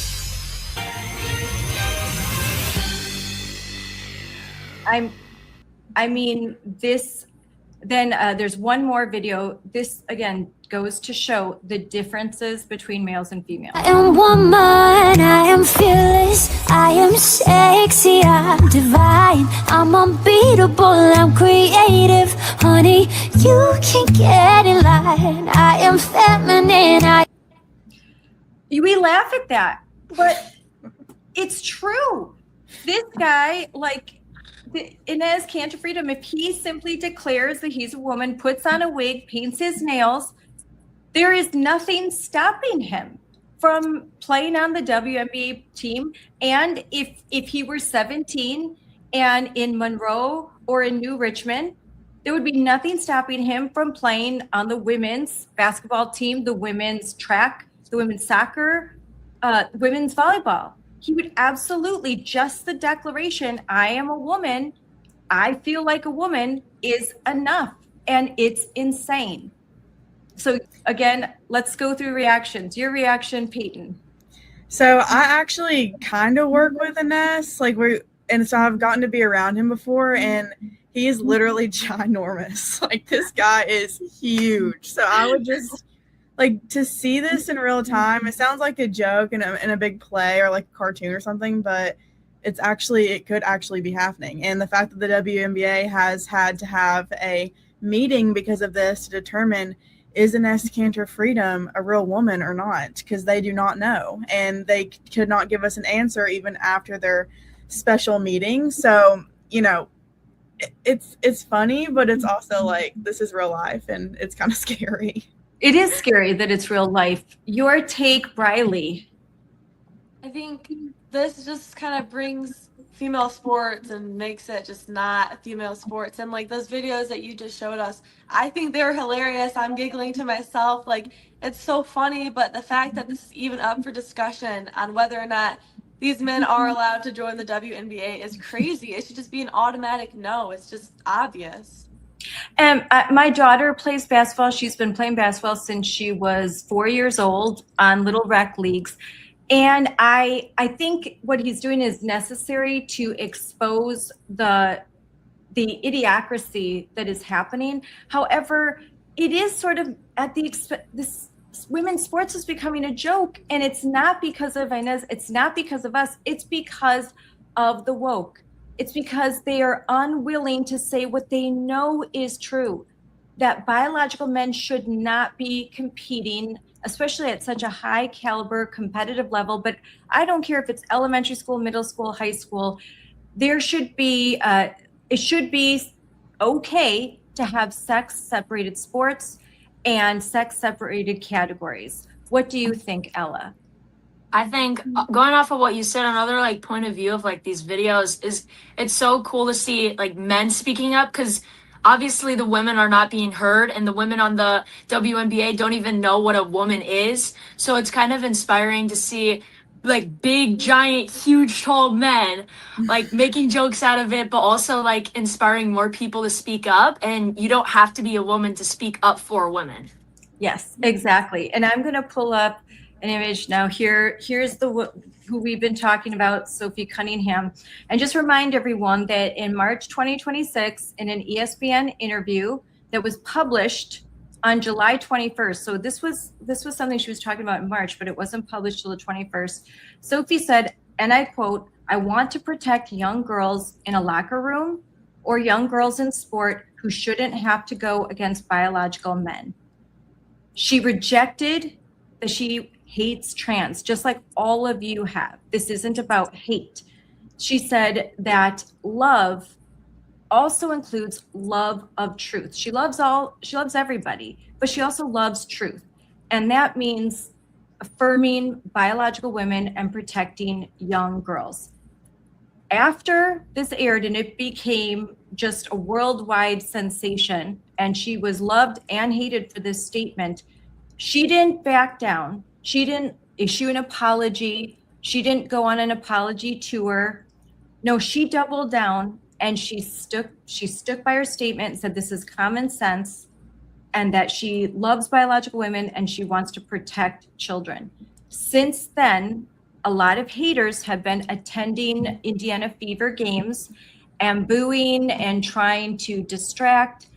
She's gotten a lot of hate. ESPN has some of their sportscasters have made derogatory comments.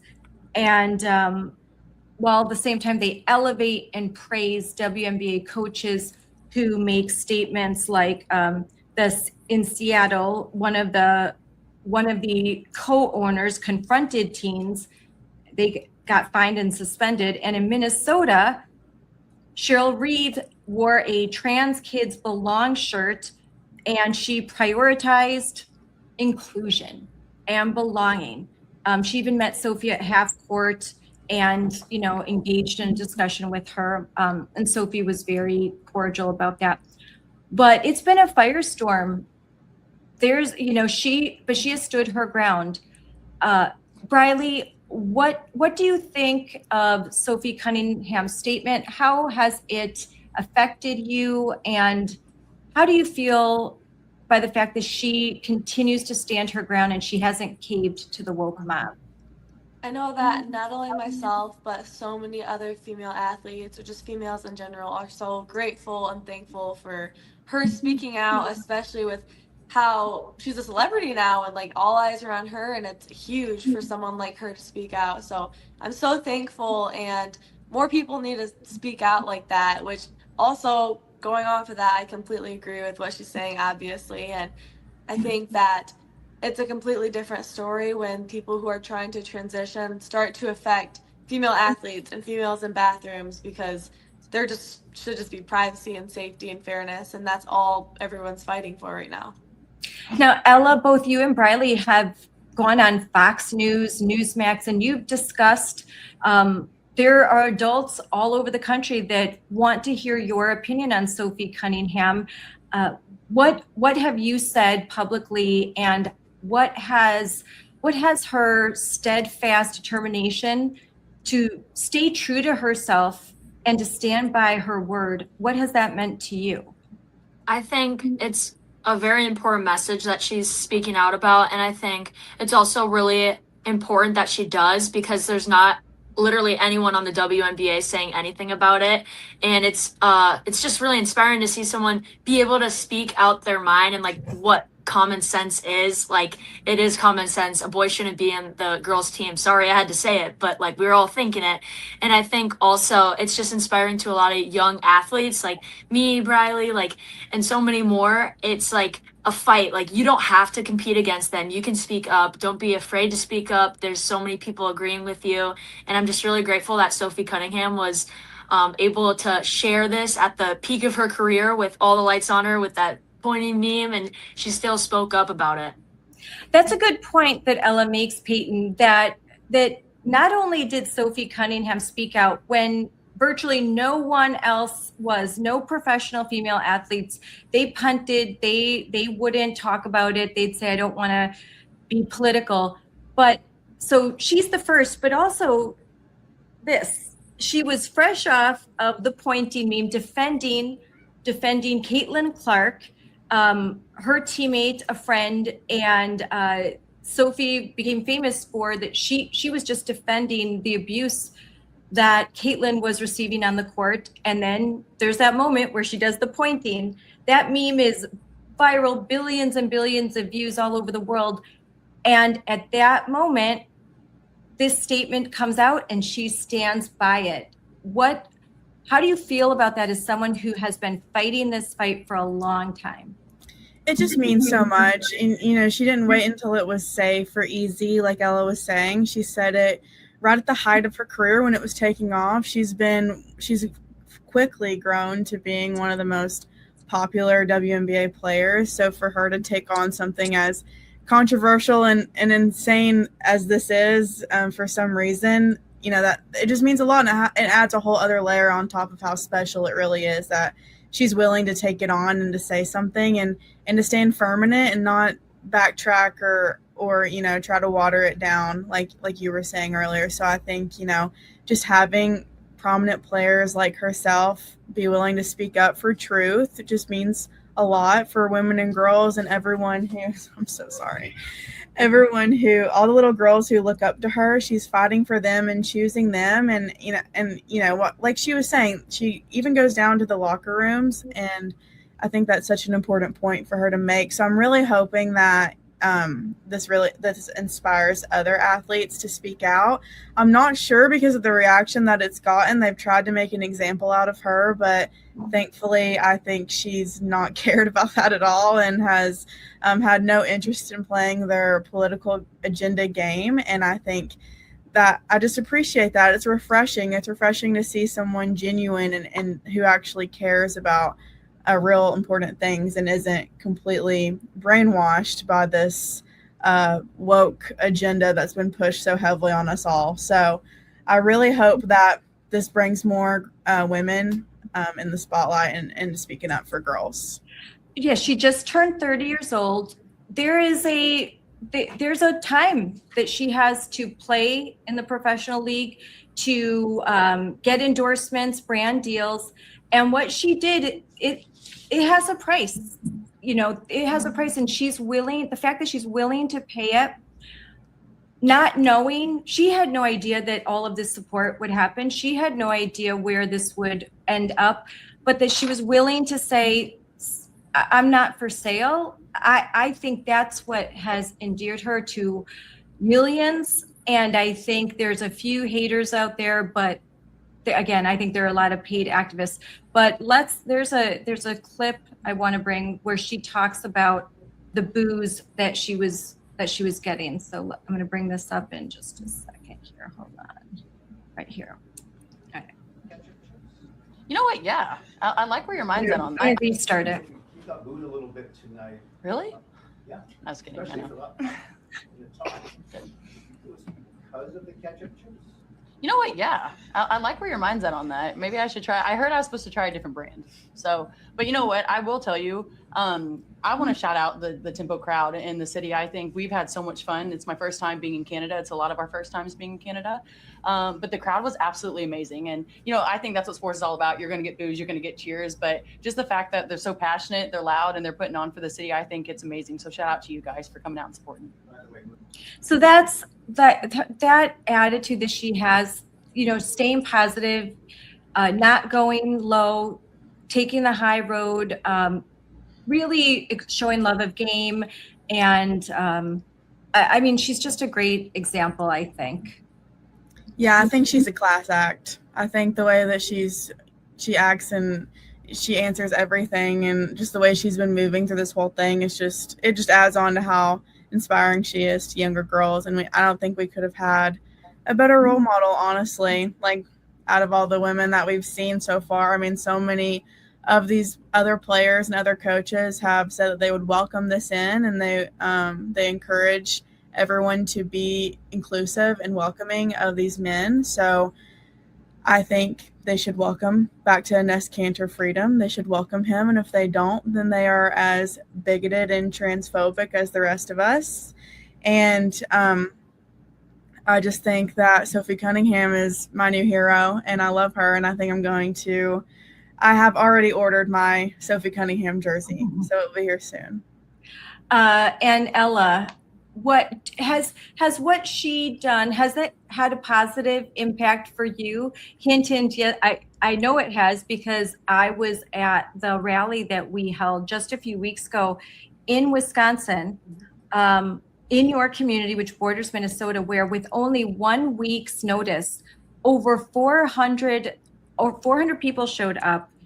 There were kids, nearly 100 kids your age and younger. There were moms and dads, grandmas and grandpas, Riley Gaines, Rachel Campos Duffy, Turning Point Action. They all came out, and this was a rally to support you, and also to say we're with you, Sophie Cunningham. Yeah, and I wore my Sophie Cunningham shirt to it. I said what I said. I just love what she says. It's so empowering, and they're such short messages, but they have so much meaning behind them. Like I said what I said, deal with it or like move on, you know? And I think she's a really positive person. And like Payton said, I don't think there's any WNBA star I would rather watch stand up than her. She's so young, beautiful, and inspiring. And I just wish I could be more like her. Well, I think that you're showing a lot of courage. She is 30. You are very young and started at 16. And I think she would commend that you're standing up for what you believe in at such a young age. And she would say of you that she wishes she was like you when she was her age. I can guarantee that would be something that she says. But Ella, do you find that with her speaking out, you speaking out, we had Payton, we had Riley, they're the OGs. Do you think it's getting easier for girls your age to finally find their voice and say, maybe they're not as public as you, but they're finally saying, no, I'm not going to go along with this. This is wrong. Yeah, I think if I didn't have like really strong role models to look up to, I don't think I would have spoken up at that school board that one night. Like I've been watching Charlie Kirk and Riley Gaines like my whole childhood, whatever, growing up. And it's just common sense, nothing more political, but like just more what I believe in. And I just had so many things I agreed with when they would speak. And it's nice to have someone to look up to and kind of almost like watch their videos, understand stuff a little bit more. Because obviously you don't know everything. And that was kind of me. I didn't know everything. And I just think having a strong role model is really important if you are trying to speak out. Because you can also like watch like how they handle situations and stuff like that. And I'm really grateful that I had role models. And I think if people are wanting to speak out, I would find someone online that empowers them and gives them confidence to do it and not be afraid of things, because there's a lot of things to be afraid of in life, but sometimes you just got to do it anyway. And then you realize it's not that bad. And Briley, for you as well, I don't know. I think you have a little bit of news because you're going to be going somewhere on Friday and you're going to be somewhere very special on Saturday. Why don't you tell us about that and why this event is so important to you? So my father and I are flying out to New York Friday, and we're going to be attending the Indiana Fever basketball game and a rally. And they're also having the people from Icons are making a documentary, and they want my story in it. So I'm really excited to share my story and help pursue that and help get my word out there more and everything like that. It means a lot to me because I'm really excited to see Sophie in live action and then just meet a lot of other people. Yeah, like-minded people. So you're going to be there at an Indiana Fever game in New York with your dad, and hopefully when you wear your XXXY, they won't tell you to cover it up. So we're gonna come full circle and end with that. But so what are you prepared to do? What happens if they come up to you and your dad? Have you talked about it? If they say, nope, got to take that XXXY shirt off, that's political. I haven't really talked about it with my father yet, but just right now, I obviously wouldn't like listen to them. That's not right, and I'm gonna hold my ground, and they're gonna have to force us out. You know, we're going to the game for a reason. I'm going all the way to New York, and there's no problem with saying a guy is like one way or another. You know. Yeah, it's not controversial to say that men should not be competing in the WNBA. The W does stand for women, not woke, not for, I like, that's kind of what I say. The W shouldn't stand for woke. It stands for women. It's a women's league. If not, then why didn't they all just try out for the NBA? Would they get a spot? No, they absolutely would not, unless they completely change the standards. But I'm super excited for you to be able to see Sophie in action and to be with Icons. They're a great group, and I'm excited to see your pictures and videos and all of that fun stuff. Payton, what do you think about the most recent controversy that happened over the weekend where a mom and daughter, they're in Georgia, and there was a lot of Moms for Liberty moms out there having just a little rally like is happening before all these Indiana Fever games, and they're wearing XXXY, and they're told cover up, while at the same time other activists are wearing shirts that, you know, trans lives matter or whatever, and they're on a Jumbotron. That's not political. What do you think about that?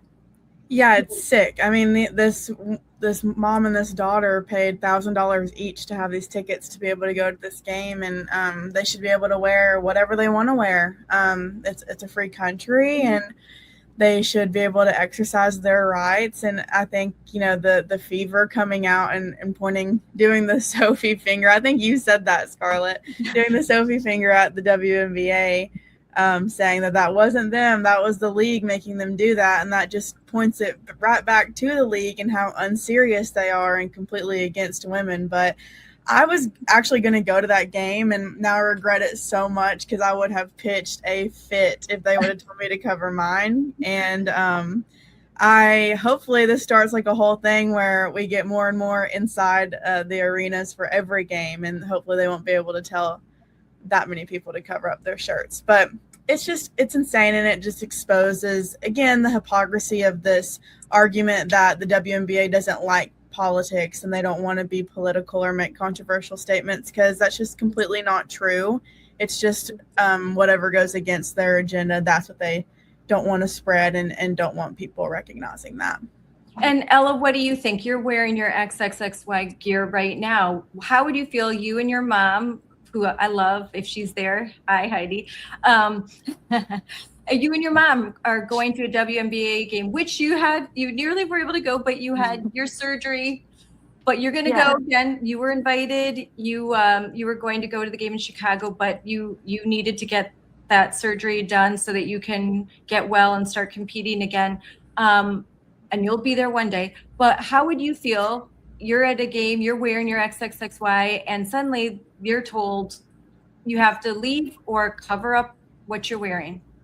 I think it's crazy, especially because it's like these are the chromosomes. Like, what? There's nothing to it. It's biology. Like, why am I having to cover up? And I think it also, like, everyone else is wearing whatever they want, and they're wearing these crazy shirts. They're going on Jumbotron. It's so biased. Like, you're telling me they can wear all of this that is, you know, endorsing one group, but I can't wear something that's just the truth.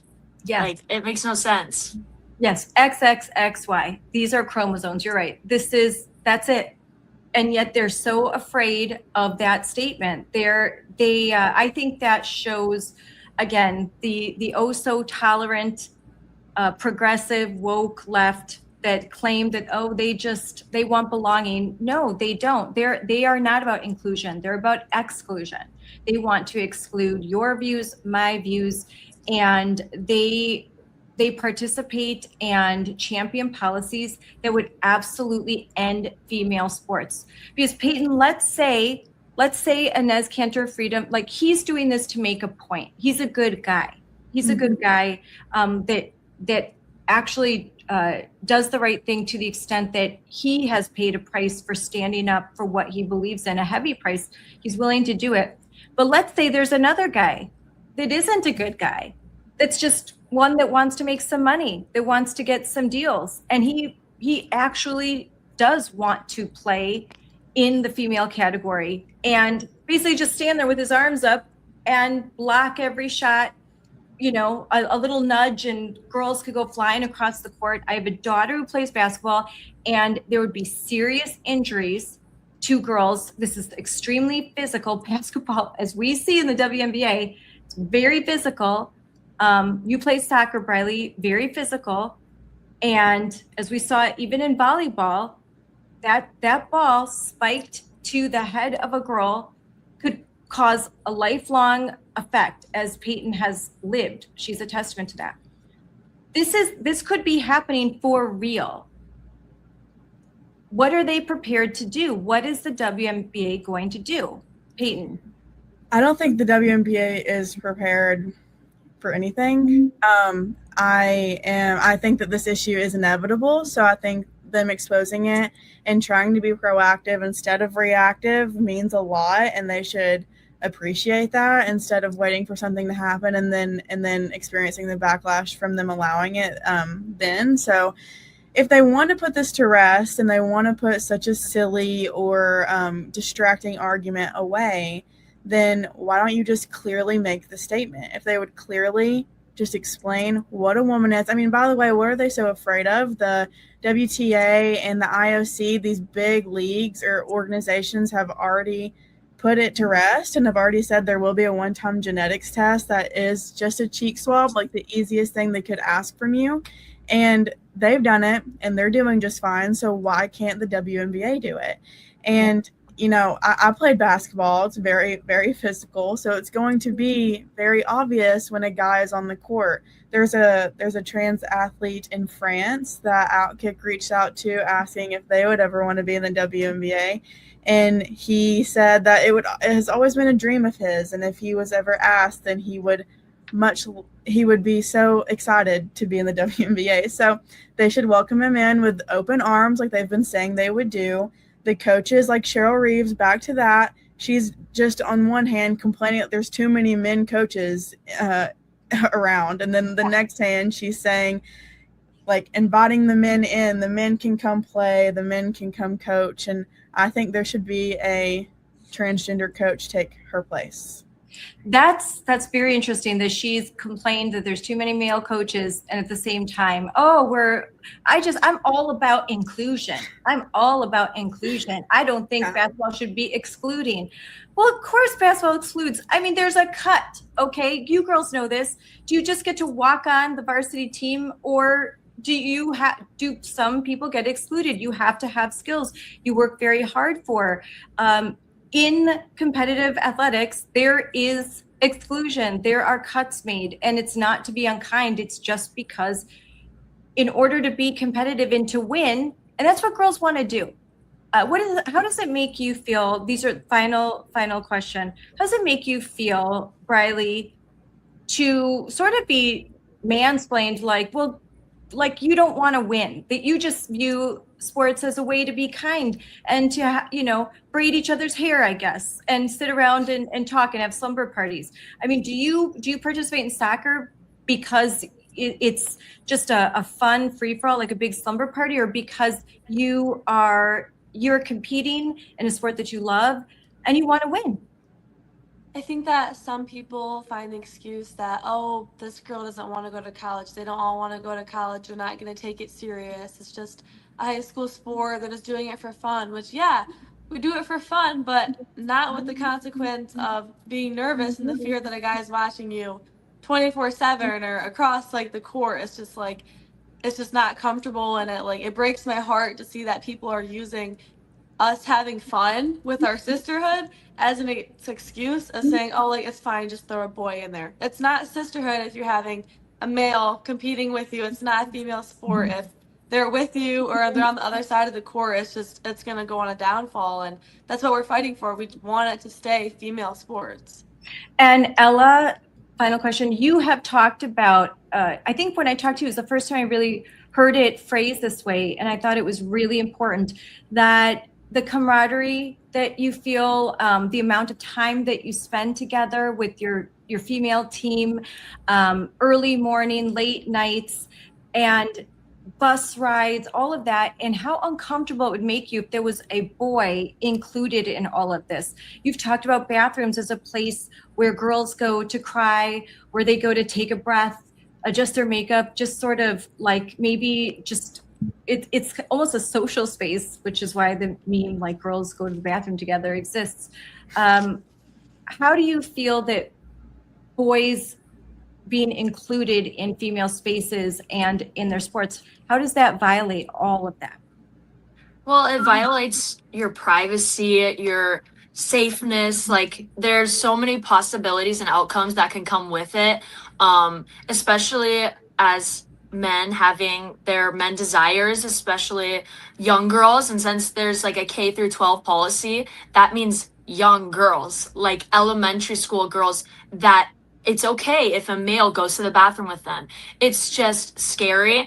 And also, like, women are already uncomfortable enough sometimes. Like when you're going to the bathroom and you're trying to do your business and there is a male in the bathroom with you, I could never imagine having to do my business, or if it's that time of the month, like you are quiet as you can be, and having a male in there just violates all of that, especially as young girls as they come into the high school. That's not what they don't deserve, to be welcomed in with a male. They deserve to be safe and comfortable in their own school. And the fact that my school is like throwing all these young girls that are to come out of the way and focusing up on this one person and his feelings, it's just disgusting. And they say that they want safeness for every student in the school, but clearly not if you're misplacing hundreds of girls for this one student. Yep. And Payton, your final words. Yeah, I would just say everything that's going against, like every conversation that was just had, their arguments against us are so demoralizing and just like so demeaning of everything that we've fought for. I mean, these are basic human rights that we can have, and it's okay to have. Like, I don't think that's crazy to ask. It's literally the bare minimum of what we're fighting for. And I think for them to just constantly use this excuse that, you know, girls don't actually care, or they're not going to go to college or whatever, like putting us down and just acting like we don't matter and our sports doesn't matter and we don't actually care, so we would be willing to just take it and accept it. And I think clearly women and girls everywhere are tired of taking it, and I think we see right through that. So I feel really good about where we're at. I think more and more people every day are willing to say what's true, and we're just going to all keep pushing until everyone is willing to admit what they already know deep down. Well, girls, this has been a great conversation. I'm so glad that we could all get together and talk about this, what's happening, especially as school is starting. For some, it's already started. For others, it will be starting very soon. And these are, again, conversations that we are having, especially as the midterm elections are approaching. There are governor's races, there are congressional races, there are state house races, there are Senate races. All the outcomes of these races are going to help determine the future of protecting women and girls. And so these issues are on the ballot. And I hope if you're watching this, that you look at these young ladies, and when you vote to protect them, that you consider the fact that don't vote for somebody who doesn't know what a woman is, who would allow Enes Kanter Freedom to play on the WNBA team, because if they don't have enough common sense to understand that there's a difference between males and females, if they don't have enough common sense to understand that men and boys should not be in little girls' bathrooms, then they should not be running a dog shelter, more or less, this country. So thank you, girls, ladies, young ladies, for being on. It's been great. I look forward to talking to you again really soon. Thank you so much. I am woman, I am fearless, I am sexy, I'm divine, I'm unbeatable, I'm creative, honey, you can get in line, I am feminine. I mean, seriously, it could happen. Why couldn't he be playing for the WNBA in 2027? I mean, they had a conference. Let me see, looking through my notes. Yeah, August 12th through the 13th, the WNBA task force of team presidents and general managers meet. And guess what? They couldn't decide on eligibility rules. They did issue a statement that denounced the bad faith efforts and says that there's no immediate eligibility crisis that really matters. So it still says players who are women, but it refuses to define what a woman is. And of course, you have folks like, you have folks like Cheryl Reeve, the Lynx coach, wearing her trans kids belong shirts. You have coaches that say that they're not educated enough to understand whether or not a quote trans woman, aka a man, is really a woman. I know there are ways you can figure these things out. Oh my gosh, it's just shocking.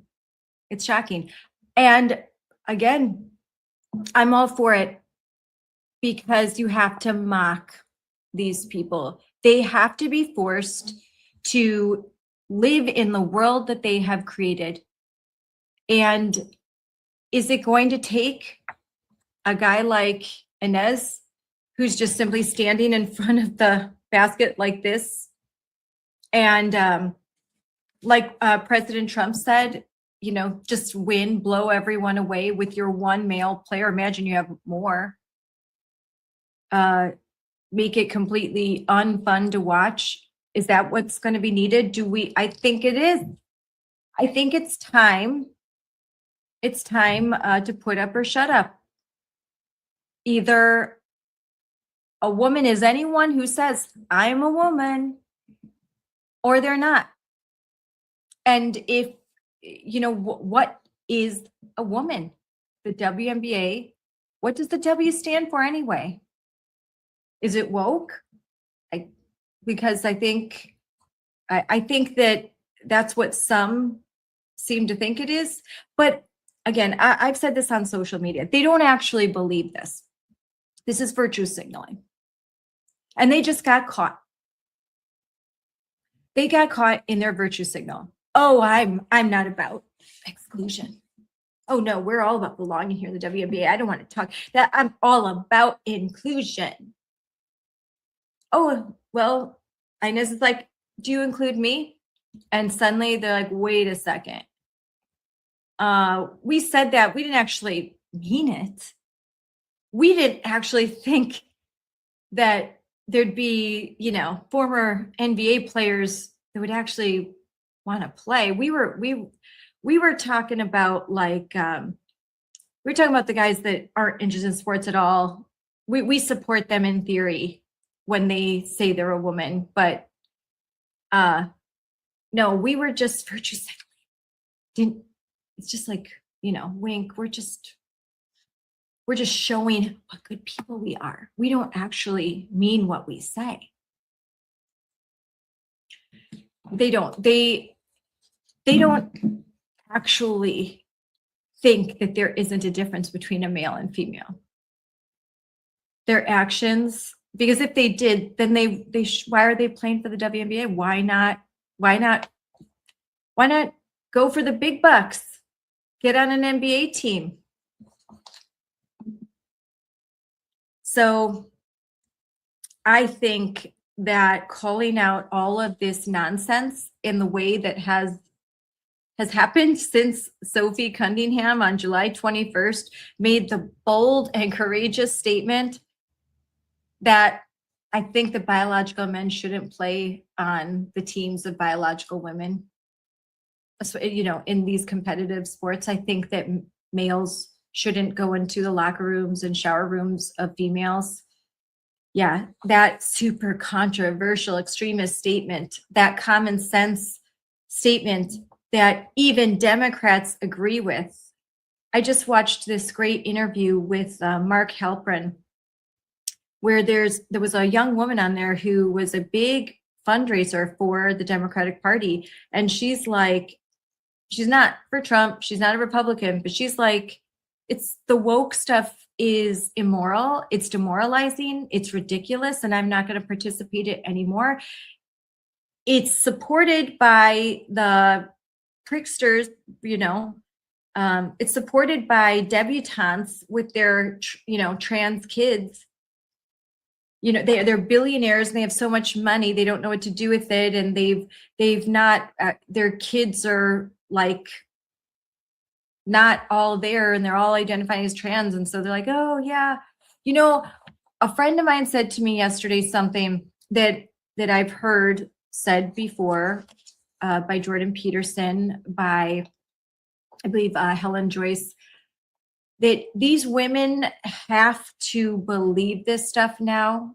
The women who have transitioned their children, whether socially or medically, particularly those who have done so medically, they have to believe.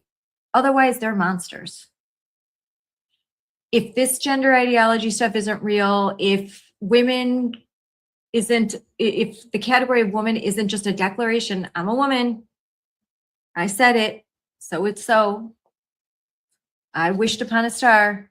If that's not true, then these women are monsters who medicalized their healthy children, removed body parts, made them sterile, kids that will never experience sexual function.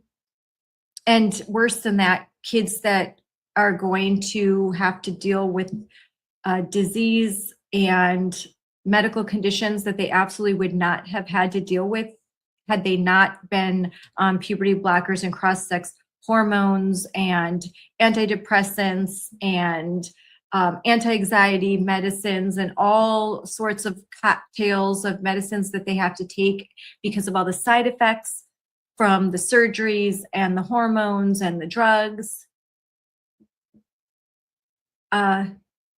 Would be really tough to look yourself in the mirror as a parent if you championed this and then discovered that you were completely wrong and had to admit it. So the more kids that are medicalized, the more you have entrenched parents and entrenched interests and doctors, nurses, therapists, teachers, administrators who do not want to admit that what they did had catastrophic consequences. So they're dug in. They're dug in, but that doesn't mean that you have to be, you can declare for team sanity and prevent, to prevent more tragedy and more absurdity, absolute absurdity. So we were talking about fever games, and there is one Saturday, August 22nd, and this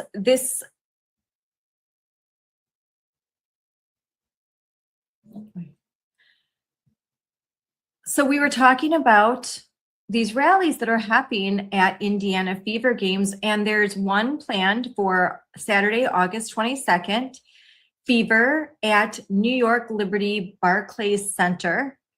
And the game is at 7:00 p.m., but there are rallies. And by Moms for Liberty, New Jersey, there's going to be a rally outside. So if you are in the area, or if, like Briley and Sean, if you're flying in to see this game, please show up, show your support for Sophie, stand with Team Sanity, stand with moms that share your values, wear your XXXY gear, wear your Sophie Cunningham shirts, wear your Moms for Liberty gear, wear it all, like come out there and stand for truth, stand for girls, stand for women, be an actual feminist that is fighting for actual women and girls.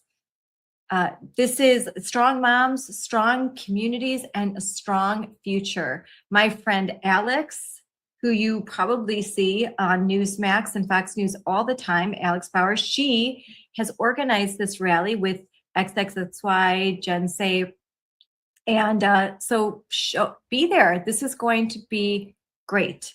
Make sure that you're there. So my friend Alex, who I'm sure you have seen on Newsmax, on Fox News, she is going to be there. She is hosting this rally. So if you're in the area, you got to show up and stand strong. And yeah, it's going to be this Saturday. Go to the Moms for Liberty, our social media. We will have more information. So you can see at the bottom of the screen right there, at Moms _4 Liberty. And you can find more details about this rally. So if you're in the area, you're flying to see this game, to support Sophie, make sure that you bring your Moms for Liberty gear, your XXXY gear, your Sophie Cunningham gear, and you stand up and take some pictures, and make sure that you send them to us, tag us, and we will put them on. So we would love to showcase the moms, the dads, the kids, the grandmas that are all standing for truth. That's what we stand for. We stand with you. And so let's do it, ladies, and moms and dads, grandmas and grandpas. Let's go. Let's show up.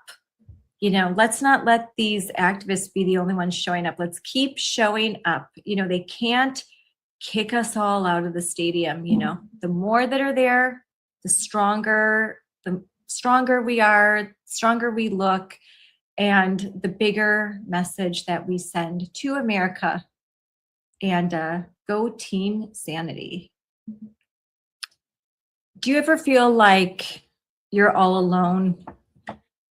Maybe in your community, you feel like there's a lot of people that are my super secret supporters, but I feel kind of alone standing up and fighting all of this woke nonsense. Many parents feel like they're the only ones asking questions. They're the only ones standing up for their children. Moms for Liberty unites us. And our summit, the summit we have every year, is really a place where we come together, we stand together, and we feel that we are not alone. The Moms for Liberty National Summit brings together thousands of people who share the same concerns and values.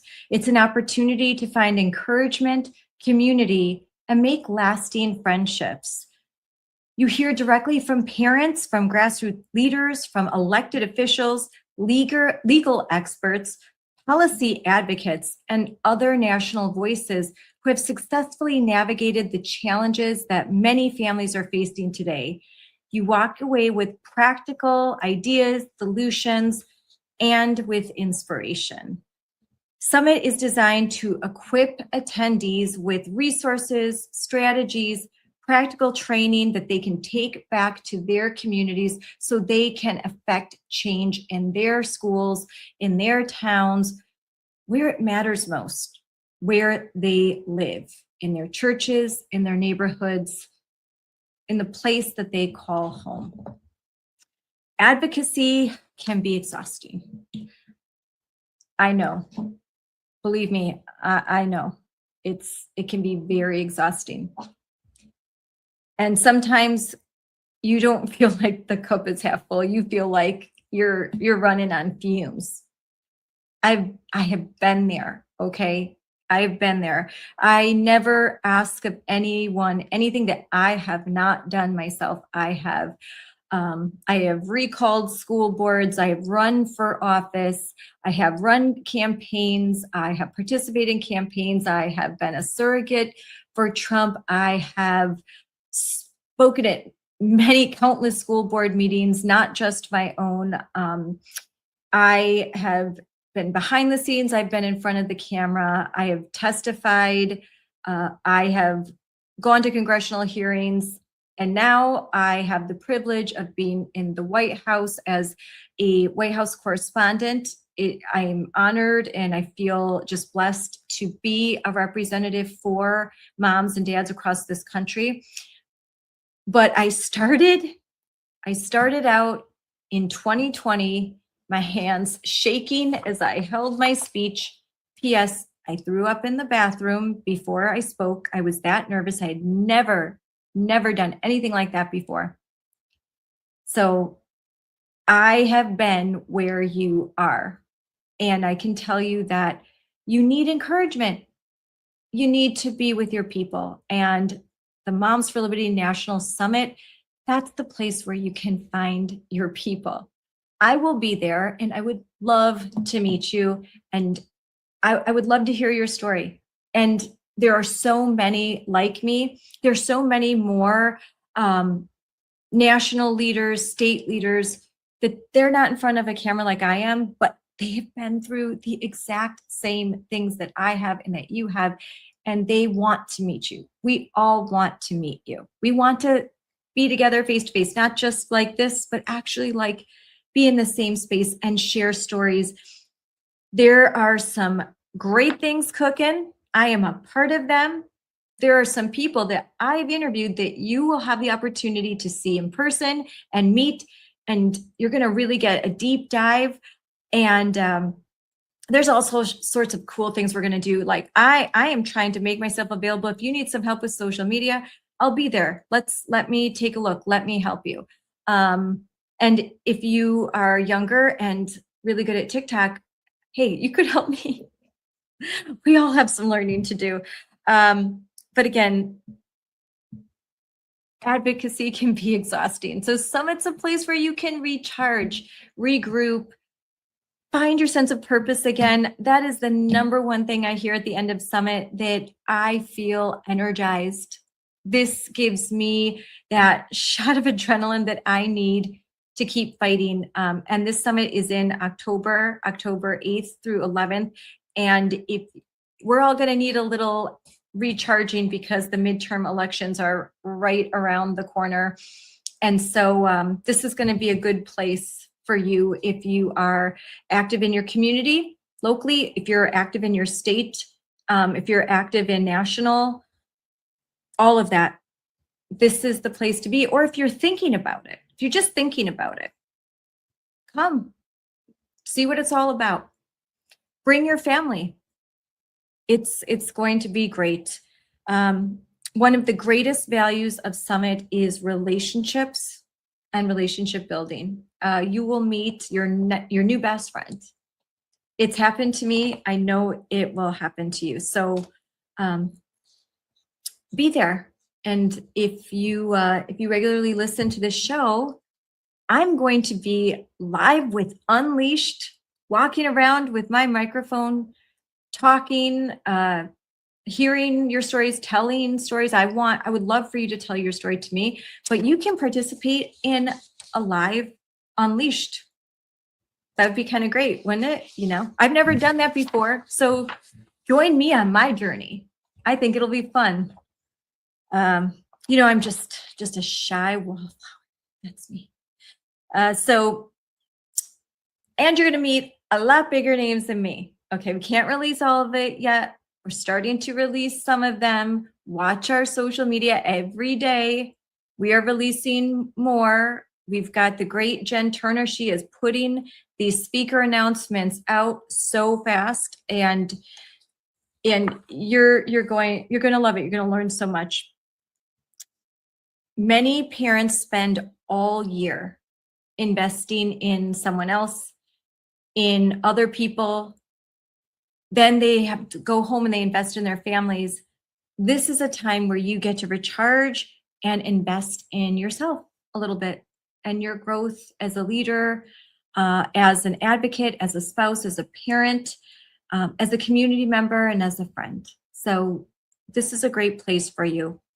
Whether you are deeply involved or you're just thinking about it, trying to understand what's happening, you know, I've been in this space, in this world for many years now, but every day there's somebody new. There's a parent who's discovered that there's a policy that allows a boy in their girls' bathroom, and this is all new for them. So if you're one of those people, this coming to the summit is a place where you can learn more. If you are really interested, this is where you need to be. Summit helps people see the bigger picture and where they can make a meaningful difference. And again, like I've said, you get to walk away with these important tools. And then friendships and business cards.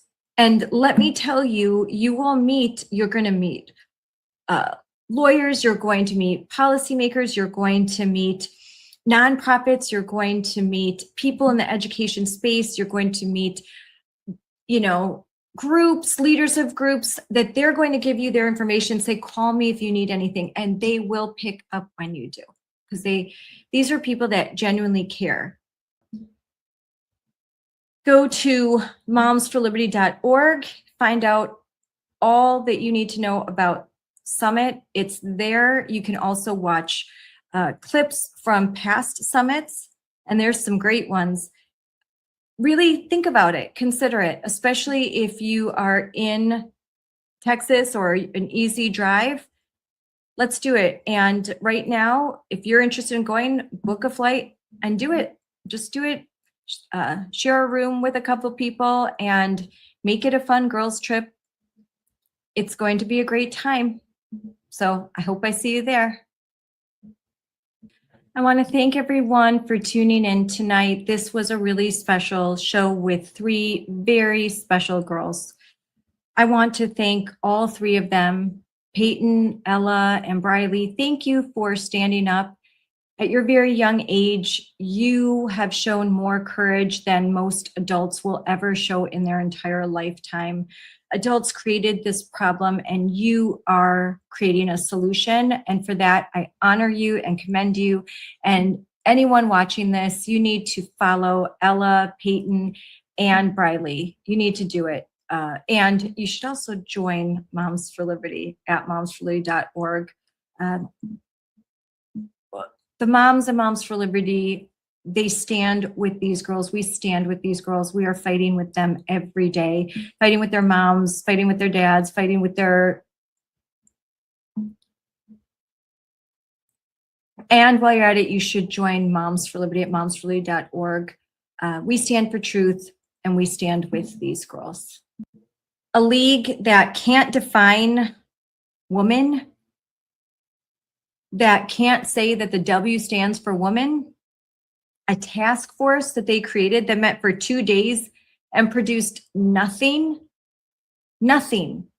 because they are more beholden to a political ideology than they are the truth. They aren't feminists at all. How dare they even say that word? They are not feminists. They are not protecting women and girls. They are protecting their own hide. They don't have the courage of Sophie Cunningham or Ella Frei or Briley or Payton or Riley.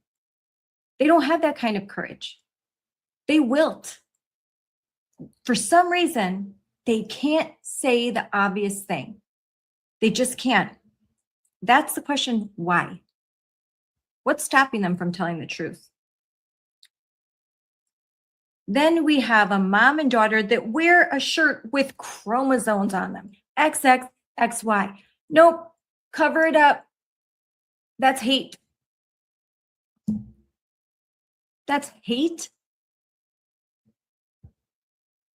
All the while, a shirt with trans lives matter or trans women are the most beautiful women, aka boys are the most beautiful women. That gets on the Jumbotron. Oh yeah, virtue signaling, not virtue, woke virtue signaling. We have a Supreme Court that has answered this question. So those who love democracy and claim that they are fighting President Trump for rule of law, lies. They only care about democracy when people are voting what they approve of. They don't care about, they are for tyranny. And that's just a fact. The Supreme Court said that Title IX does not protect gender identity, that gender identity is not protected under the 14th Amendment Equal Protection Clause. Hard stop, end of discussion. The Supreme Court said that states can interpret Title IX protections to include men and women, boys and girls. That's it. Don't need to include gender identity. They can. They should. And hopefully one day all 50 of them will. Payton lost her sport at 17, and she lost many other things when she had a spike to the head by a male pretending to be a woman. Permanent brain damage. Now she's recovering, but there are things that she has lost forever. And it was a very long, painful, grueling struggle just to achieve the amount of recovery that she has now for something that never should have happened. A boy should never have been allowed to participate in female athletics and have the opportunity to spike a ball so hard into the head of a 17-year-old girl that she gets knocked out, has a severe concussion and permanent brain damage. Imagine in basketball. We watch what happens to Caitlin Clark. We watched Sophie Cunningham in that terrible foul. We watch how aggressive it is. Imagine it's a male. I'm talking, no one's gonna get up. Sophie Cunningham will not shake off a foul by someone like Enes Kanter Freedom. If he were to play for real, she won't get up from that. No woman will get up from that. That is reality. Now, I don't think he wants to do that. He is a good guy, like I've said. He's trying to make a point. But if there was a bad actor, someone who doesn't care if he hurts women, who wants money more than anything, wants to be the first, what is going to stop a male, a powerful, strong male, from joining the WNBA? All he has to do is say, I'm a woman, paint his nails, grow his hair out, put on a wig, do like A.B. Hernandez, just start strutting around like thick, they can even have the beards now, FI. You can have the beard and say you're a woman. It happens all the time. Most beautiful woman ever, right? No. Ella lost her senior year to a lawsuit that she never asked for this. Briley had to share a locker room with a male, and no one told her parents. She could have been the next Payton Manning. Had it not been revealed and the outrage from parents, who knows what girl was going to be next? What girl was going to be in a hospital bed because adults are cowards. Not one of these girls hates anybody. Every one of them is asking for the same thing, for fairness. They're asking for the bare minimum. They are asking that the category that was built for them stays theirs, the female category. Biological reality is not bigotry. Protecting girls' categories and private spaces is the purpose of Title IX. That was reiterated by the Supreme Court of the United States on June 30th of 2026. The W in the WNBA needs to stand for women, not woke. And all of us need to stand up for women and girls, not men pretending to be them. This is Scarlett Johnson, Unleashed, presented by Moms for Liberty. Thank you for joining me, and stay in the fight.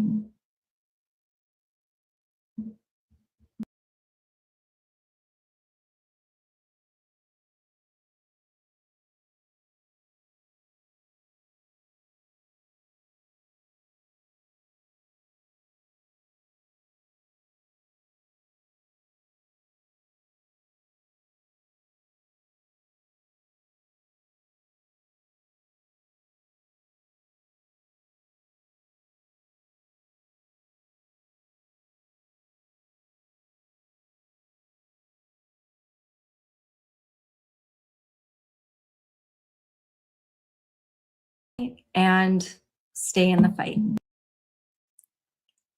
So tonight on Unleashed, we're going to stop pretending. 3 young women are on the show tonight who refused to stay silent, who refused to bend